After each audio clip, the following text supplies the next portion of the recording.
So basically in this video we are gonna revise and we are gonna complete SRE 2400 जो कि नया इस बार मई 24 के ऑडिट के सिलेबस में ऐड हुआ है। अभी तक हमने जो भी स्टैंडर्ड्स ऑन ऑडिटिंग पढ़े वो जनरली ऑडिट पे एप्लीकेबल होते हैं, लेकिन इन लोगों ने ये SRE 2400 डाला है, ये ऑडिट पे एप्लीकेबल नहीं है, ये रिव्यू पे एप्लीकेबल है। मैं आपको एक कहानी समझाता हूँ, वो समझना। फॉर एग्जाम्पल आप एक कंपनी के ऑडिटर हो, जस्ट अ सेकेंड। तो फॉर एग्जाम्पल आपकी एक कंपनी है, फॉर एग्जाम्पल इसको अपन नाम देते हैं ABC लिमिटेड।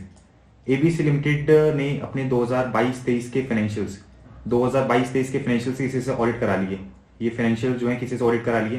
3 महीने बाद क्या होता है कि इसको किसी बैंक से लोन लेने की जरूरत पड़ गई। तो ABC लिमिटेड बैंक के पास गई कि भाई हमें लोन दे दो।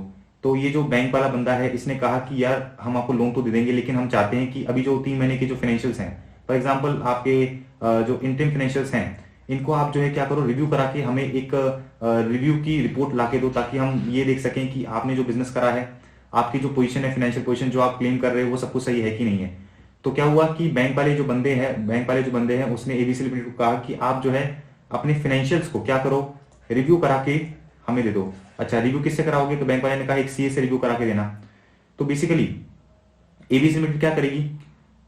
ABC लिमिटेड के पास 2 ऑप्शन हैं। या तो जो उसका ऑडिटर है, ABC लिमिटेड का जो ऑडिटर है 2022-23 का, तो उस ऑडिटर को बोलेगी कि एक काम करो, इन 3 महीने के फाइनेंशियल्स आप रिव्यू करके हमारे बैंक को दे दो। अच्छा, ABC लिमिटेड के पास दूसरा ऑप्शन ये है कि हो सकता है ABC लिमिटेड किसी दूसरे ऑडिटर को पकड़ ले, किसी दूसरे CA को पकड़ ले और बोले कि भाई तू ऑडिट करा के हमें दे दे। तो जब भी कोई कंपनी अपने फाइनेंशियल हिस्टोरिकल फाइनेंशियल स्टेटमेंट्स, वो हिस्टोरिकल फाइनेंशियल स्टेटमेंट्स कुछ भी हो सकते हैं, इंटरिम फाइनेंशियल स्टेटमेंट्स या फिर एनुअल फाइनेंशियल स्टेटमेंट्स, उनको रिव्यू करवा रही है किसी दूसरे CA से, जो कंपनी का ऑडिटर प्रेजेंटली नहीं है, तो उस पे जो है ऐसे 2400 लगेगा। तो फॉर एग्जांपल जब ये वाला CA जो कंपनी का ऑडिटर नहीं है, ये ABC लिमिटेड के फाइनेंशियल्स को रिव्यू करेगा, तो उस पे 2400 SRE लगेगा। मतलब जब भी इस ऑडिटर को रिव्यू करना है, क्या, जस्ट अ सेकेंड, हाँ, तो जब भी इस ऑडिटर को किसी कंपनी के फाइनेंशियल्स को रिव्यू करना रहेगा, एंड ये जो CA है इस कंपनी का ऑडिटर नहीं है, तो उस पर 2400 लगेगा, तो उसको 2400 की कंप्लायंस करनी पड़ेगी। लेकिन फॉर एग्जांपल ABC लिमिटेड की कंपनी का ऑडिटर ही उस कंपनी के फाइनेंशियल्स को रिव्यू कर रहा है, तो उस पे जो है 2410 लगेगा। तो बेसिकली इस ऑडिटर को 2410 के तहत कंपनी के फाइनेंशियल्स को रिव्यू करना पड़ेगा। तो मोटा मोटा आपको कहानी समझ में आनी चाहिए कि भाई अगर किसी कंपनी के इंडिपेंडेंट ऑडिटर के अलावा कोई दूसरा ऑडिटर, कोई दूसरा CA अगर उस कंपनी के फाइनेंशियल्स को रिव्यू कर रहा है, हिस्टोरिकल फाइनेंशियल स्टेटमेंट्स को रिव्यू कर रहा है, तो उसको 2400 SRE का कंप्लायंस करना पड़ेगा। अगर कंपनी का खुद का ऑडिटर, जिस कंपनी का खुद का ऑडिटर बोले तो कंपनी के फाइनेंशियल जो लेटेस्ट थे वो किस ऑडिटर ने रिव्यू करे थे, अगर वही बंदा कंपनी के हिस्टोरिकल फाइनेंशियल स्टेटमेंट्स को रिव्यू करके किसी और को फॉरवर्ड कर रहा है, किसी और को रिपोर्ट दे रहा है, तो उसको 2410 का कंप्लायंस करना पड़ेगा। अच्छा, मैं आपको एक डिस्क्लेमर दे देता हूं, मेरा अटेम्प्ट मई 24 है, ओरिजिनल नवंबर 23 था। एज यू ऑल नो मेरा शिफ्ट हो गया था मई 24 में। तो ये जो नया ऐसे आया है, इसको मैंने इसी ऑडिटिंग प्रोनाउंसमेंट की बुक से प्रिपेयर करा था।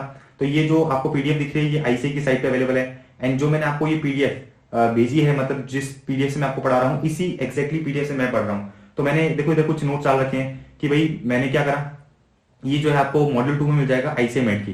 तो बेसिकली मैंने प्रिपरेशन तो करी है ऑडिटिंग प्रोनाउंसमेंट से, तो मैंने इधर एक नोट डाल दिया कि टेस्ट और अंडरस्टैंडिंग क्वेश्चंस तो आपको ICAI मेट से करने पड़ेंगे, टेस्ट और नॉलेज क्वेश्चंस भी ICAI मेट से करने पड़ेंगे। ICAI मेट में आप जाओगे तो पेज नंबर दिखेगा आपको 10.27, वहां पर आपको ऑडिट और रिव्यू का डिफरेंस पता चलेगा। तो उधर ऑडिट और रिव्यू का एक टेबलर करके डिफरेंस दे रखा है, वो भी आपको उधर से देखना पड़ेगा। तो मैं आपको एक चीज बताता हूं कि अगर आप जो है इस वीडियो को पूरा देख लोगे तो आपको SRE 2400 की पूरी नॉलेज हो जाएगी। मोटा मोटा ये क्या कह रहा है, इसमें क्या क्या क्वेश्चंस बन सकते हैं, सब मैंने इसे मार्क कर रखा है। जो इरेलेवेंट चीजें हैं वो मैंने काट दी है। तो ये जो मैं आपको PDF शेयर कर रहा हूँ, ये एग्जैक्टली वही PDF है जिससे मैं अपनी एग्जाम्स दूंगा। तो इस पर आप बिल्कुल आराम से भरोसा कर सकते हो। अपन चलते हैं इसके स्टार्टिंग पे। इसकी स्टार्टिंग में आप देखोगे इंट्रोडक्शन, तो इसने कहा कि भाई this standard on review engagement, कौन सा, 2400 डील्स विद, किससे डील करता है, प्रैक्टिशनर का जिम्मेदारी when engaged to perform a review of historical financial statements when the practitioner is not the auditor of the entity का FS। मैंने कहा कि भाई वो जो प्रैक्टिशनर है वो कंपनी का ऑडिटर नहीं है। तो इधर इस टेक्निकली हम उस CA को क्या बोल रहे हैं, उस CA को जो रिव्यू कर रहा है उसको हम इधर कह रहे हैं प्रैक्टिशनर। तो इसने कहा कि भाई द प्रैक्टिशनर का जिम्मेदारी when engaged to perform a review of historical financial statement when the practitioner is not the auditor of the company। तो मैंने हिंदी में लिख दिया कि मतलब मैं एंटिटी का ऑडिटर नहीं हूँ, and the form and content of practitioner report on the FS। तो ये SRE हमें ये 2 चीजें बताएगा कि प्रैक्टिशनर की जिम्मेदारी क्या क्या है एंड उसको किस तरह की रिपोर्ट हमें देनी है। ओके, नंबर 2 देखना point, this SRE does not address the review of entity का FS। और interim financial information perform by practitioner who is the independent auditor of the entity का फाइनेंशियल स्टेटमेंट। मतलब कोई बंदा जो रिव्यू कर रहा है वो कंपनी का इंडिपेंडेंट ऑडिटर है, तो उस पर ये एसआरई नहीं लगेगा। मतलब कौन सा एसआरई नहीं लगेगा, 2400 नहीं लगेगा। मतलब कौन सा लगेगा, 2410। अपन आगे पढ़ेंगे तो इन लोगों ने ये लोग कहेंगे कि भाई ये वाला जो ऑडिटर है, जो कंपनी का इंडिपेंडेंट ऑडिटर भी है, वो अगर रिव्यू कर रहा है तो उस पर एसआरई 2410 लगेगा। आगे बढ़ते हैं। This SRE is to be applied adapted as necessary to review other financial information. Okay, अपन ने जो स्टैंडर्ड्स ऑन ऑडिटिंग में SQC1 पढ़ा था, SQC1 जो हमें बताता है क्वालिटी कंट्रोल के प्रोसेस, वो बिल्कुल इस प्रैक्टिशनर को भी फॉलो करने पड़ेंगे जब ये कंपनी की रिव्यू कर रहा है। पढ़ लेते हैं। Quality control system policy and process are the responsibility of the firm. ठीक है, SQC1 applies to the firm of professional accountants in respect of firm का engagement to review the FS। Right, मतलब SQC1 लगता है किसी भी firm पे जो कंपनी के FS को रिव्यू कर रही है। The provisions of this SRE regarding quality control at the level of individual review engagements are premised on the basis that the firm is subject to SQC1। मतलब basically मोटा मोटा कह रहा है कि कोई भी सीए प्रैक्टिशनर जब किसी कंपनी के फाइनेंशियल्स को रिव्यू करेगा, हिस्टोरिकल फाइनेंशियल इन्फॉर्मेशन को रिव्यू करेगा, तो उसको इस एसआरई का फॉलो करना, इस एसआरई को फॉलो करना पड़ेगा एंड SQC1 को भी उसको फॉलो करना रहेगा। नेक्स्ट देखना, The review of historical financial statement is a limited assurance engagement as described in framework for assurance engagement। अब मेरी बात बड़े ध्यान से सुनना, जब भी हम कंपनी को ऑडिट करते हैं हम रीजनेबल एश्योरेंस देते हैं। हम क्या देते हैं, रीजनेबल एश्योरेंस देते हैं। रीजनेबल एश्योरेंस देते हैं कि भाई आपके जो एफएस हैं, आपके जो फाइनेंशियल स्टेटमेंट्स हैं, वो true and fair view present कर रहे हैं, वो मटेरियल मिस्टेक नहीं है। रीजनेबल एश्योरेंस का मतलब ये होता है कि हम मोटा मोटा सब कुछ चेक करते हैं, लेकिन जब एक प्रैक्टिशनर कंपनी के हिस्टोरिकल फाइनेंशियल स्टेटमेंट्स को रिव्यू करेगा तो लिमिटेड एश्योरेंस देता है। लिमिटेड एश्योरेंस का मतलब क्या होता है, जैसे अपन आगे देखेंगे, लेकिन लिमिटेड एश्योरेंस का मतलब इतना समझ सकते हो कि भाई मैं कोई ओपिनियन एक्सप्रेस नहीं कर रहा कि भाई जो मेरे फाइनेंशियल स्टेटमेंट्स है, हिस्टोरिकल फाइनेंशियल स्टेटमेंट है, वो सही है कि नहीं है। बस मैं एक लिमिटेड एश्योरेंस दे रहा हूं कि भाई मेरी नॉलेज में मुझे कुछ ऐसा नहीं मिला है जिससे कि मैं ये अनुमान लगा सकूं कि मेरे जो हिस्टोरिकल फाइनेंशियल स्टेटमेंट्स है वो गलत है। तो इसको मोटा मोटा कहते हैं लिमिटेड एश्योरेंस। तो डिफरेंस है ऑडिट और रिव्यू में। एक सबसे बड़ा डिफरेंस यही है कि भाई ऑडिट में तो हम देते हैं रीजनेबल एश्योरेंस देते हैं कि भाई मैं रीजनेबल एश्योरेंस देता हूं कि भाई एफएस मटेरियल मिस्टेक नहीं है, FS true and fair view present कर रहे हैं। लिमिटेड एश्योरेंस का मतलब है, लिमिटेड एश्योरेंस का मतलब मैंने आपको बताया, जो रिव्यू होता है, रिव्यू के केस में मैं लिमिटेड एश्योरेंस देता हूं। लिमिटेड एश्योरेंस का बेसिकली मतलब ये होता है कि मैं ये कह रहा हूं कि भाई मेरी नॉलेज में मुझे कुछ ऐसा नहीं मिला जिससे कि मैं ये अनुमान लगा सकूं कि एफएस गलत है। मतलब मैं मोटा मोटा सब कुछ चेक नहीं कर रहा, बस मैं रिव्यू कर रहा हूं। रिव्यू मतलब मैं इंक्वायरी करूंगा, थोड़े बहुत एनालिटिकल प्रोसीजर फॉलो करूंगा, उसके बेसिस पे मैं आपको ये बता रहा हूं कि भाई ये ठीक है, मैं एक रिपोर्ट दे रहा हूं कि ये जो फाइनेंशियल स्टेटमेंट ये मटेरियल मिस्टेक नहीं है। So there is a difference between giving reasonable assurance and there is a indeed difference between what is limited assurance. Let's see इसके आगे क्या दे रखा है। ऑलराइट, तो देखो मैंने जो ये चीजें काट दी, आप बिंदास इसको काटो। मैंने अपना समय खराब करके इनको पढ़ा है और इसमें कुछ ऐसा नहीं है जो रेलेवेंट है, कुछ ऐसा नहीं है जो समझने लायक है। राइट, अब देखना इस ऐसे के ऑब्जेक्टिव्स क्या हैं। अब देखना ये एसआरई हमें बता रहा है, सॉरी एसआरई के ऑब्जेक्टिव्स क्या है। प्रैक्टिशनर का objective in the review of FS under this SRE, practitioner का ऑब्जेक्टिव क्या है। सबसे पहला लिमिटेड एश्योरेंस देना, प्राइमरीली बाय परफॉर्मिंग इंक्वायरी। क्या करोगे आप, इंक्वायरी परफॉर्म करोगे एंड एनालिटिकल प्रोसेस परफॉर्म करोगे, तो आप ऑब्टेन करोगे limited assurance primarily by performing inquiry and analytical process about whether the FS as a whole are free from material misstatement. ठीक है, आपकी जिम्मेदारी है कि आपको लिमिटेड एश्योरेंस लेनी है। आप लिमिटेड एश्योरेंस लेनी है किस बात की कि भाई एफएस मटेरियल मिसस्टेटेड नहीं है, FS free from material misstatement है, ताकि ताकि ताकि प्रैक्टिशनर क्या कर सके, thereby enabling the practitioner to express a conclusion. ठीक है, मैंने कहा कि हम ओपिनियन देते नहीं है, हम ऑडिट नहीं कर रहे, हम ऑडिट नहीं कर रहे जो ओपिनियन देंगे, हम क्या कर रहे हैं, एक रिव्यू कर रहे हैं। रिव्यू में हम लिमिटेड एश्योरेंस देंगे और लिमिटेड एश्योरेंस में कंक्लूजन रिपोर्ट देंगे। तो इसने कहा कि भाई प्रैक्टिशनर की जिम्मेदारी है कि वो लिमिटेड एश्योरेंस लेगा primarily by performing inquiry and analytical process about whether the FS as a whole are free from material misstatement, ताकि ताकि ताकि प्रैक्टिशनर क्या कर सके, practitioner express कर सके a conclusion on whether anything has come to his attention that causes the practitioner to believe that FS are not prepared in all material aspect in accordance with the applicable FRL। ठीक है, ये तो practitioner का पहला objective हुआ। दूसरा objective देना report on financial statement as a whole and communicate as required by this SRE. तो प्रैक्टिशनर के दो ऑब्जेक्टिव है, ये देखना कि भाई एफएस मटेरियल मिस्टेक नहीं है और उसके बेसिस पे एक रिपोर्ट इशू करना है। नंबर 2 रिपोर्ट करना ऑन एफएस। अब देखना important point in all the cases जहां पर limited assurance cannot be obtained and a qualified conclusion in the practitioner का report is insufficient in the circumstances, this SRE requires the practitioner either disclaim an opinion in the report issued for the engagement or where appropriate withdraw from the engagement अगर withdrawal is possible। देखो basically ये कह रहा है कि जहां पर आप लिमिटेड एश्योरेंस नहीं ले पा रहे हो, जहां पर आप लिमिटेड एश्योरेंस नहीं ले पा रहे हो, मतलब आपको ये पता नहीं चल पा रहा कि भाई एफएस मेरे मटेरियल मिसस्टेटेड है कि नहीं है, तो मतलब आप लिमिटेड एश्योरेंस नहीं ले पा रहे हो एंड क्वालिफाइड कंक्लूजन देना इनसफिशिएंट है। भाई आपने ऐसे सांसों में पढ़ा था कि हम अलग अलग तरह की ओपिनियंस देते हैं, एक होता है क्वालिफाइड, एक होता है एडवर्स और एक होता है डिस्क्लेमर। तो जब मुझे पता चलता है कि भाई कोई चीज मटेरियल और परवेसिव है, ठीक है, तो मैं एडवर्स और डीओपी देता हूं अकॉर्डिंगली। और क्वालिफाइड कब देता हूं, जब मुझे पता चला कि भाई एफएस मटेरियल मिसस्टेटेड है या फिर मुझे कुछ एविडेंस नहीं मिल पा रही जिसके बेसिस में मैं ये पता लगाऊं कि भाई कुछ मटेरियल मिसस्टेटेड है कि नहीं है, लेकिन मुझे लगता है मुझे लगता है कि भाई इनके इफेक्ट्स मटेरियल और परवेसिव नहीं होंगे, तो मैं क्या करता हूँ, क्वालिफाइड ओपिनियन देता हूँ। तो बेसिकली हमने यही पढ़ा है कि भाई एडवर्स और डिस्क्लेमर ऑफ ओपिनियन कब दिया जाता है, जब जब जब ऑडिटर को लगता है कि भाई जो भी दिक्कतें होंगी एफएस में वो मटेरियल होंगी और परवेसिव होंगी। अब इसमें इन लोगों ने कहा कि भाई जब आप लिमिटेड एश्योरेंस नहीं दे पा रहे हो और आपको लग रहा है कि क्वालिफाइड कंक्लूजन इनसफिशिएंट है, क्वालिफाइड कंक्लूजन इनसफिशिएंट क्यों हुआ, क्योंकि प्रैक्टिशनर को लग रहा है कि भाई इसके जो इफेक्ट्स है वो मटेरियल परवेसिव हो सकते हैं। तो उन लोगों ने कहा कि भाई जब आप लिमिटेड एश्योरेंस नहीं दे पा रहे हो, क्वालिफाइड कंक्लूजन देना भी आपके लिए इनसफिशिएंट है, तो आप क्या करोगे, ऑफकोर्स सी बात है, आप क्या करोगे, डिस्क्लेमर ऑफ ओपिनियन दोगे। अच्छा, डिस्क्लेमर ऑफ ओपिनियन दे दो, या फिर अगर आप चाहो तो विड्रॉ भी कर सकते हो अगर अगर रिक्वायर्ड बाय लॉ रेगुलेशन है तो बेसिकली आपको इतना सा ध्यान रखना है कि भाई अगर कोई प्रैक्टिशनर लिमिटेड एश्योरेंस नहीं दे पा रहा, तो लिमिटेड एश्योरेंस नहीं दे पा रहा तो उसके बाद दो रास्ते हैं, एक तो यह करे वो क्वालिफाइड ओपिनियन दे दे और एक disclaimer of opinion they they. Qualified opinion कब दिया जाता है, जब प्रैक्टिशनर को लगता है कि भाई जो भी मिसस्टेटमेंट्स के इफेक्ट्स हो सकते हैं वो क्या होंगे, मटेरियल लेकिन परवेसिव नहीं होंगे। लेकिन अगर उसको लग रहा है कि भाई मटेरियल और परवेसिव दोनों है तो क्या करेगा, डिस्क्लेमर ऑफ ओपिनियन देगा। तो इसमें भी वही कह रहा है कि अगर लिमिटेड एश्योरेंस में नहीं दे पा रहा हूं और क्वालिफाइड ओपिनियन क्या है, इनसफिशिएंट है, तो बेसिकली मैं क्या करूंगा, डिस्क्लेमर ऑफ ओपिनियन दूंगा। और इसने कहा कि मैं विड्रॉ कर सकता हूं, where appropriate withdraw from the engagement, where appropriate withdraw from the engagement, अगर विड्रॉल इज पॉसिबल है अंडर एप्लीकेबल लॉ और रेगुलेशन। आगे बढ़ते हैं। तो इन लोगों ने ये सब कचरा दे रखा है डेफिनेशंस में। सबसे इंपॉर्टेंट डेफिनेशन आपको बताता हूं लिमिटेड एश्योरेंस की, जो मैं आपको बताया था कि लिमिटेड एश्योरेंस का मतलब क्या होता है। तो देखना, the level of assurance obtain where the engagement risk is reduced to a level that is acceptable in the circumstance of the engagement, ठीक है, but where that risk is greater than for a reasonable assurance engagement as the basis for expressing a conclusion in accordance with this SRE. The combination of NTE of evidence gathering procedures is at least sufficient for the practitioner to obtain meaningful level of assurance. So to be meaningful, the level of assurance obtained by the practitioner is likely to enhance the intent user का confidence about the FS. वापस एक बार definition पढ़ना important है। इसने कहा कि भाई the level of assurance obtained where the engagement risk is reduced to a level that is acceptable in the circumstance of the engagement, मतलब बेसिकली आपको इतनी एश्योरेंस लेनी है कि भाई क्या हो सके, आपका रिस्क एक एक्सेप्टेबल लेवल तक गिर सके, but where that risk is greater than for a reasonable assurance. लेकिन अगर आप रीजनेबल एश्योरेंस लेते तो उस रिस्क को और भी नीचे गिरा देते, लेकिन क्योंकि आप लिमिटेड एश्योरेंस ले रहे हो तो आप क्या करोगे, इसको इधर तक गिराओगे।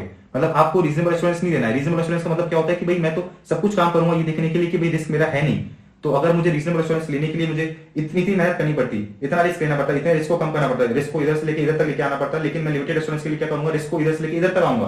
तो इन लोगों ने वही कहा, वापस ध्यान से समझना, लिमिटेड एश्योरेंस का मतलब क्या है, the level of assurance obtain where the engagement risk is reduced, risk इधर था, रिस्क को मैंने रिड्यूस करा to a level that is acceptable in the circumstance of the engagement, but ये वाला रिस्क है is greater than for a reasonable assurance engagement. अगर reasonable assurance लेता तो मैं रिस्क को इधर से इधर तक गिरा था, लेकिन लिमिटेड एश्योरेंस के लिए मैं क्या करूं, थोड़ा ज्यादा रिस्क लेके ये देख रहा हूं कि भाई मेरे एफएस मटेरियल मिस्टेटेड तो नहीं है।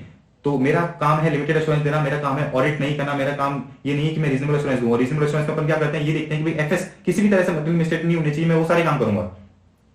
लेकिन लोगों ने कहा कि लिमिटेड एश्योरेंस में आपको इतनी मेहनत करने की जरूरत नहीं है, आप क्या करो, रिव्यू करो, इंक्वायरी करो, एनालिटिकल प्रोसेस अपनाओ और ये देखो कि भाई FS true and fair view present कर रहे हैं कि नहीं कर रहे हैं। तो बेसिकली लिमिटेड एश्योरेंस की डेफिनेशन इंपॉर्टेंट है फॉर एमसीक्यू, इसको आप ध्यान रखना, बाकी सारी डेफिनेशन काम की नहीं है, इसको आप छोड़ सकते हो। अब देखना एक और चीज, the practitioner shall comply with each requirement of this SRE unless a requirement is not relevant to the review engagement। ये कह रहा है कि भाई कोई भी प्रैक्टिशनर किसी बंदे को, अगर रोहन को किसी कंपनी के एफएस को रिव्यू करने के लिए क्या कहते हैं अपॉइंट किया गया है, तो उसको इस एसआरई की सारी चीजों को कंप्लाई करना पड़ेगा। So practitioner shall comply with each of the requirement of this SRE unless a requirement is not relevant to the review engagement. अगर एसआरई की कोई रिक्वायरमेंट एप्लीकेबल ही नहीं है तो फिर मैं उसको कंप्लाई क्यों करूंगा। रिक्वायरमेंट इज रेलेवेंट, इसने कहा कि भाई requirement is relevant to the review engagement when the circumstances addressed by the requirement exist. देखिए बहुत सिंपल सी इंग्लिश दे रखी है, इसको समझाने की जरूरत नहीं है। आगे देखें, the practitioner shall not represent complies with this SRE in the practitioner report unless he has complied with all the requirement of this SRE relevant to the review engagement। ये कह रहा है कि भाई the practitioner shall not represent compliance with this SRE। Practitioner ऐसा नहीं कह सकता कि भाई मैंने इस SRE को पूरी तरह से कंप्लाई करा है, जब तक कि उसने एक्चुअली में सारी रिक्वायरमेंट्स को कंप्लाई करा है जो रेलेवेंट है। आगे बढ़ते हैं, the practitioner shall comply with the relevant ethical requirements including those pertaining to independence। तो भाई ये कह रहा है कि भाई जो भी मैं प्रैक्टिशनर हूँ, मैं इंडिपेंडेंस से रिलेटेड जो भी एथिकल रिक्वायरमेंट्स होती है उसको भी कंप्लाई करूंगा। फिर इसने कहा कि भाई practitioner shall perform and plan the engagement with professional scepticism recognising that circumstances may exist that cause the FS to be materially misstated. मतलब मुझे बेसिकली जग्गा जासूस बन के काम करना है, मुझे प्रोफेशनल स्केप्टिसिज्म लगा के काम करना है कि भाई कुछ गड़बड़ तो नहीं है ना, क्वेश्चनिंग माइंड, राइट। फिर इसने कहा कि भाई professional shall exercise professional judgement in conducting a review engagement. मतलब इसने कहा कि भाई आप अपना दिमाग लगाना, बेवकूफों की तरह काम करके मत आ जाना, अपना प्रोफेशनल जजमेंट यूज करना ये देखने के लिए कि भाई मैनेजमेंट आपको टोपी तो नहीं पहना रही। फिर देखना आगे बहुत important point, alright, now it says the engagement partner shall possess competence in assurance skills and techniques and competence in financial reporting appropriate to the engagement circumstances. भाई एंगेजमेंट पार्टनर मतलब रोहन मान लो, रोहन को अंबानी ने अपॉइंट करा कि भाई आप हमारे फाइनेंशियल्स को रिव्यू करो, तो रोहन के पास अश्योरेंस होनी चाहिए, अश्योरेंस स्किल्स होनी चाहिए, मतलब मेरे पास वो कहते हैं नॉलेज होनी चाहिए, स्किल्स होनी चाहिए, टेक्निक्स होनी चाहिए, मुझे फाइनेंशियल रिपोर्टिंग फ्रेमवर्क समझ में आना चाहिए। फाइनेंशियल रिपोर्टिंग फ्रेमवर्क बोले तो इंडिया से ये सब समझ में आना चाहिए। तो इन लोगों ने कहा कि भाई engagement partner shall possess competence, औकात होनी चाहिए मेरी, competence in assurance skills and techniques and competence in financial reporting appropriate to the engagement circumstances। अब देखना एंगेजमेंट पार्टनर की क्या क्या जिम्मेदारी है। भाई मैं अगर किसी कंपनी के फाइनेंशियल इन्फॉर्मेशन को रिव्यू करने जा रहा हूं तो मेरी क्या क्या जिम्मेदारी है वो लोग ही बता रहे हैं। सबसे पहला मेरी क्या जिम्मेदारी है, overall quality of each engagement to which the partner is assigned. भाई उस एंगेजमेंट उस रिव्यू की क्वालिटी की जिम्मेदारी किसकी है, मेरी है। फिर इसने कहा number 2 direction supervision planning and performance of review engagement in according with PLL professional standards applicable legal and regulatory requirements. मेरी जिम्मेदारी है कि मैं ये देखूंगा कि भाई जो भी मैं रिव्यू कर रहा हूं वो पीआरएल के अकॉर्डिंग हो रही है, मतलब सारी रिक्वायरमेंट्स को कंप्लाई करते हुए की जा रही है। नंबर 3 प्रैक्टिशनर का report appropriate in the circumstances. मेरी क्या जिम्मेदारी है कि मेरी जिम्मेदारी है कि भाई मैं रिपोर्ट अप्रोप्रिएट इशू करूं जो मुझे इशू करनी चाहिए। फिर इसने कहा चौथा the engagement being performed in accordance with the firm का क्वालिटी कंट्रोल पॉलिसी। मेरी जिम्मेदारी है कि जो एंगेजमेंट है जो रिव्यू है वो मेरी फर्म की quality control policy and procedure के अकॉर्डिंग हो रहा है कि नहीं हो रहा है, इंक्लूडिंग द फॉलोइंग। देखना being satisfied that appropriate procedures regarding the acceptance and continuance of client relationship and engagement have been followed। ये अपन पढ़ते हैं ऐसे 210 में, ऐसे 210 में पढ़ते हैं। ऐसे 210 का इन लोगों ने रेफरेंस दिया है कि भाई ऐसे 210 में आप देखोगे यही चीजें उन लोगों ने बता रखी है कि भाई मुझे एज अ फर्म की क्वालिटी कंट्रोल पॉलिसी प्रोसेस को मेंटेन करने के लिए क्या करना चाहिए। तो उन लोगों ने कहा engagement being performed in accordance with firm का quality control policies including the following. Being satisfied मेरी जिम्मेदारी है कि मैं सैटिस्फाई करूंगा कि appropriate procedures regarding the acceptance and continuance of client relationship and engagement have been followed and that the conclusions reached are appropriate including considering whether there is a information that could lead the engagement partner to conclude the management lacks integrity। मतलब basically मुझे ये सारे काम करने हैं ये देखने के लिए भाई मैनेजमेंट मुझे टोपी तो नहीं बना रहा, मैनेजमेंट ऑनेस्ट तो है ना, मैनेजमेंट विजय माल्या जैसी सोच तो नहीं रखता ना। फिर इसने कहा being satisfied that the engagement team collectively has the appropriate competence and capabilities including assurance skills and tactics। भाई मेरी जिम्मेदारी मैं ये देखूंगा कि भाई मैं जो बंदरों को लेके जा रहा हूँ अपने साथ, सॉरी टू से दिस, मतलब जो आर्टिकल्स को लेके जा रहा हूं अपने साथ उनमें नॉलेज तो है ना, उनमें स्किल्स तो है ना, उनमें कंपेटेंस तो है ना। फिर मेरी क्या जिम्मेदारी है, राइट। सो इससे रिलेटेड पॉइंट है being satisfied that the engagement team collectively has the appropriate competence and capability including assurance skills and techniques and expertise in financial reporting to perform the review engagement in accordance with PRL. मतलब मैं जो अपने बंधुओं को लेके जा रहा हूं, जो अपने सिपाहियों को लेके जा रहा हूं, उनके पास नॉलेज है ना, उनके पास स्किल है ना, उनके पास कंपेटेंस है ना, किस चीज के लिए, ताकि वो रिव्यू परफॉर्म कर सके, और किस चीज के लिए, ताकि वो रिपोर्ट भी इशू कर सके। बेसिकली अगर आपने आर्टिकलशिप करी है तो आपको भी पता होगा कि सारा काम सारी मेहनत आप करते हो, सारे जजमेंट्स आप लगाते हो, आपका पार्टनर बस सुपरवाइज करता है, पार्टनर रिपोर्ट भी आपसे बनवाता है, बस पार्टनर का काम होता है उसको रिव्यू करके साइन करना, राइट। फिर इसने कहा कि भाई मेरी जिम्मेदारी रहेगी, मतलब प्रैक्टिशनर की जिम्मेदारी रहेगी taking responsibility for appropriate engagement documentation being maintain. मेरी जिम्मेदारी रहेगी कि जो मैं रिव्यू करवा रहा हूं उसके मैं डॉक्यूमेंट्स प्रॉपर मेंटेन करूं, राइट। आगे देखना if the engagement partner obtains information that would have caused the firm to decline the engagement had that information been available earlier the engagement partner shall communicate that information promptly to the firm so that firm and the engagement partner can take next action। भाई देखो किसी अंबानी ने मुझे as अपना practitioner appoint कर लिया, मैंने उसकी रिव्यू एंगेजमेंट एक्सेप्ट कर ली, बाद में मुझे पता चलता है कोई ऐसी इन्फॉर्मेशन अगर मुझे पहले पता चल गई होती तो मैं मना कर देता उसको। तो इन लोगों ने कहा कोई बात नहीं, अभी आप क्या करो अपने फर्म के पास जाओ, फर्म से डिस्कस करो और फिर प्रॉम्प्टली इस पर एक्शन लेना। आगे देखना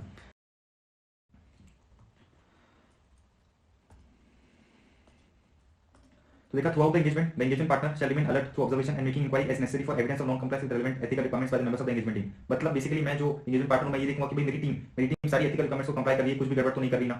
If matters come to the engagement partner attention through firm का system of quality control or otherwise that indicates that the members of the engagement team have not complied with the relevant ethical requirements, engagement partner in consultation with other firm shall take the appropriate action। मतलब basically वो ये देखेगा भाई जिन सिपाहियों को मैंने review करने के लिए भेजा है वो कुछ गड़बड़ कर रहे हैं तो फटाफट उनके लिए एक्शन लिया जाए, राइट। आगे बढ़ते हैं।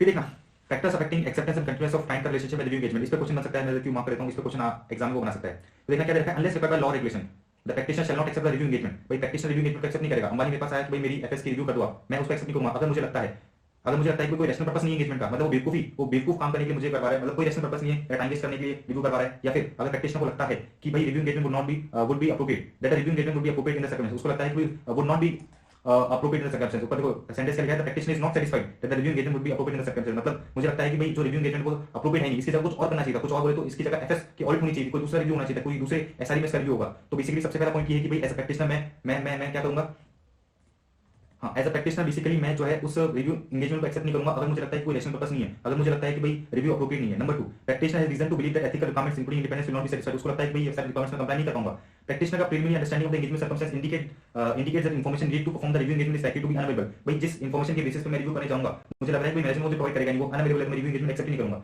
फिर practitioner has cast doubt management का integrity such that it is likely to affect proper performance of the review. मतलब मैनेजमेंट को सॉरी मुझे लगता है कि भाई ये तो विजय माल्या जैसे सोच सकता है, ये गड़बड़ इंसान है, तो मैं रिव्यू एक्सेप्ट करूंगा ही नहीं। फिर इसने कहा मैनेजमेंट और TCWG impose limitation on the scope of practitioner का वर्क, ठीक है, such that the practitioner believes that limitation will result in the practitioner discriminating opinion on the FS. भाई वो लिमिटेशन अभी से ही लगा रहे हैं, अभी से रोक टोक करे कि भाई हम आपको ये करने नहीं देंगे, आपको वो करने देंगे, तो मैं उस रिव्यू एंगेजमेंट को एक्सेप्ट करूंगा ही नहीं। अब देखना आगे pre conditions for accepting and review engagement. अगर आप रिव्यू एंगेजमेंट को एक्सेप्ट करने जा रहे हो तो उससे पहले क्या क्या इंश्योर कर लेना, क्या क्या प्री कंडीशंस है। तो इसने कहा prior to accepting review engagement को एक्सेप्ट करने से पहले प्रैक्टिशनर क्या करेगा, डिटरमिन करेगा कि भाई whether the applicable whether the FRF applied in the preparation of FS is applicable. FRF बोले तो या तो एएस या फिर इंडेस, तो वो ये देखेगा मैनेजमेंट को पूछेगा कि भाई आपने कौन सा एफआरएफ लगा रखा है, इंडेस या एएस। फिर मैं ये देखूंगा कि भाई क्या एएस और इंडेस लगना चाहिए था, अगर ऐसा है तो मैं बोलूंगा कि चलो ठीक है यार अपन एक्सेप्ट कर लेते हैं। तो सबसे पहला काम यही मेरा ये है कि मैं ये देखूंगा कि क्या जो एफएस सॉरी क्या एफआरएफ जो मैनेजमेंट लगा रखा है वो एक्सेप्टेबल है कि नहीं। एक्सेप्टेबल किसको, मुझे एक्सेप्टेबल है कि नहीं है। अगर मैं कोई चीज बता रहा हूं तो मैनेजमेंट को एक्सेप्टेबल है कि नहीं है। अच्छा फिर देखना in case of special purpose FS obtaining an understanding for which the FS are prepared and of intended user। Basically AS और इंडेस के अलावा किसी दूसरे FRF किसी दूसरे फ्रेमवर्क के तहत अगर FS बन रही है तो उसका पर्पस क्या है, उसके इंटेंडेड यूजर क्या है, इसका अलग से इन लोगों ने टॉपिक दे रखा है अपने नए सिलेबस में, वो अपन देखेंगे। जब वो आप ऐसे करोगे तो आपको एक्जेक्टली क्लियर होगा कि ये कहना क्या चाह रहा है। अभी अपन इसको इधर से स्किप कर देते हैं क्योंकि हम हमारा टॉपिक है फिलहाल SI 2400। तो सबसे पहले मुझे समझ में आया कि भाई अगर मैं रिव्यू एंगेजमेंट एक्सेप्ट करने जा रहा हूं तो उससे पहले मैं ये देखूंगा कि क्या FRF मैनेजमेंट को एक्सेप्टेबल है कि नहीं, मुझे एक्सेप्टेबल है कि नहीं। Number 2 obtain the agreement of management से राइटिंग एग्रीमेंट लेना that it acknowledges and understand उसकी जिम्मेदारी। तो मैनेजमेंट से हमें रिटर्न एग्रीमेंट लेना है कि भाई वो अपनी रिस्पांसिबिलिटीज को एक्नॉलेज करती है, अपनी रिस्पांसिबिलिटी को समझती है। कौन कौन सी रिस्पांसिबिलिटी, फाइनेंशियल स्टेटमेंट्स को बनाने के लिए, फाइनेंशियल स्टेटमेंट को बनाने की जिम्मेदारी किसके, मैनेजमेंट से, हम उनसे रिटर्न में एग्रीमेंट लेंगे। नंबर 2 इंटरनल कंट्रोल, सारे इंटरनल कंट्रोल की जो जरूरी है for the preparation of FS वो भी जिम्मेदारी किसकी रहेगी, मैनेजमेंट की, ये हम उनसे रिटर्न में लेंगे, राइट। फिर मैनेजमेंट की जिम्मेदारी क्या है, ऑडिटर को सारी इन्फॉर्मेशन प्रोवाइड करना, ऑडिटर को सारी एडिशनल इन्फॉर्मेशन प्रोवाइड करना, ऑडिटर को अनरिस्ट्रिक्टेड एक्सेस देना, to the persons with in the entity from whom the practitioner determines that it is necessary to obtain the audit. मैं कह रहा हूं कि भाई मुझे तो इस बंदे से बात करने दो, मैनेजमेंट रिस्ट्रिक्ट नहीं कर रहा, तो गलत है। तो मैनेजमेंट से हमें पहले से एग्रीमेंट लेना है कि भाई अगर मैं चाहूं तो किसी भी बंदे से बात कर सकता हूं जो आपकी कंपनी में काम कर रहा है, ताकि मुझे जो है ऑडिट मिल सके। फिर देखना आगे फिर इसने कहा कि भाई अगर प्रैक्टिशनर को लगता है कि भाई जो मेरे ऊपर प्री कंडीशंस है, कौन कौन सी प्री कंडीशंस, एफआरएफ एक्सेप्टेबल नहीं है, ये फिर मैनेजमेंट एग्रीमेंट नहीं करे तो मैं डिस्कस करूंगा मैनेजमेंट से कि भाई आप ऐसा क्यों कर रहे हो। तो इसने कहा if the practitioner is not satisfied as to any of the matters set out above as pre-conditions for accepting a review engagement, practitioner shall discuss the matter with management TCBG। पहले हमने क्या करा, डिस्कस करा। फिर अगर changes cannot be made to satisfy the practitioner as to those matters, the practitioner shall not accept the proposed engagement unless required by law or regulation to do so। मतलब basically इसने कहा कि भाई अगर pre conditions acceptable नहीं है तो मैं ऑडिट एंगेजमेंट को एक्सेप्ट करूंगा नहीं, सॉरी रिव्यू एंगेजमेंट को मैं एक्सेप्ट करूंगा ही नहीं। फिर इसने कहा however an engagement conducted under such circumstances does not comply with this SI. तो ऊपर देखो इसने बहुत अच्छी बात कही कि भाई if changes cannot be made to satisfy the practitioner as to those matters, practitioner shall not accept the engagement unless required by law or regulation to do so। भाई कोई लॉ कोई रेगुलेशन बोल रहा है कि भाई आपको तो एक्सेप्ट करना ही पड़ेगा, कोई लॉ और कोई रेगुलेशन रोहन को फोर्स कर रहा है कि भाई आपको तो एक्सेप्ट करना ही पड़ेगा, तो क्या करें। तो इन लोगों ने कहा कि भाई however an engagement conducted under such circumstances does not comply with this SI. भाई लॉ और रेगुलेशन आपको बोल दिया और आपने रिव्यू कर दिया, इसका मतलब क्या हुआ कि भाई एसआई को हमने कंप्लाई तो नहीं करा, मतलब ये जो एसआई 202-400 दे रखा है इसको हमने कंप्लाई नहीं करा। तो however an engagement conducted under such circumstances does not comply with this SI according auditor मतलब practitioner shall not include any reference within his report to the review having been conducted in accordance with this SI। मतलब basically किसी law regulation ने मुझे कहा कि भाई आप review करो, मैंने ठीक है चलो एक्सेप्ट कर लिया। फिर लोगों ने कहा कि जब आप अपनी प्रैक्टिस की रिपोर्ट इशू करके दोगे मैनेजमेंट को, रिव्यू की रिपोर्ट करके इशू करके दोगे मैनेजमेंट को, तो आप रिव्यू में ये नहीं कहोगे कि भाई हमने 2400 एसआरई को पूरा कंप्लाई करा है, क्यों, क्योंकि हमने एक्चुअली कंप्लाई करा ही नहीं है। तो लोगों ने वही कहा कि भाई अगर लॉ रेगुलेशन की वजह से आपने कोई रिव्यू एंगेजमेंट एक्सेप्ट कर लिया,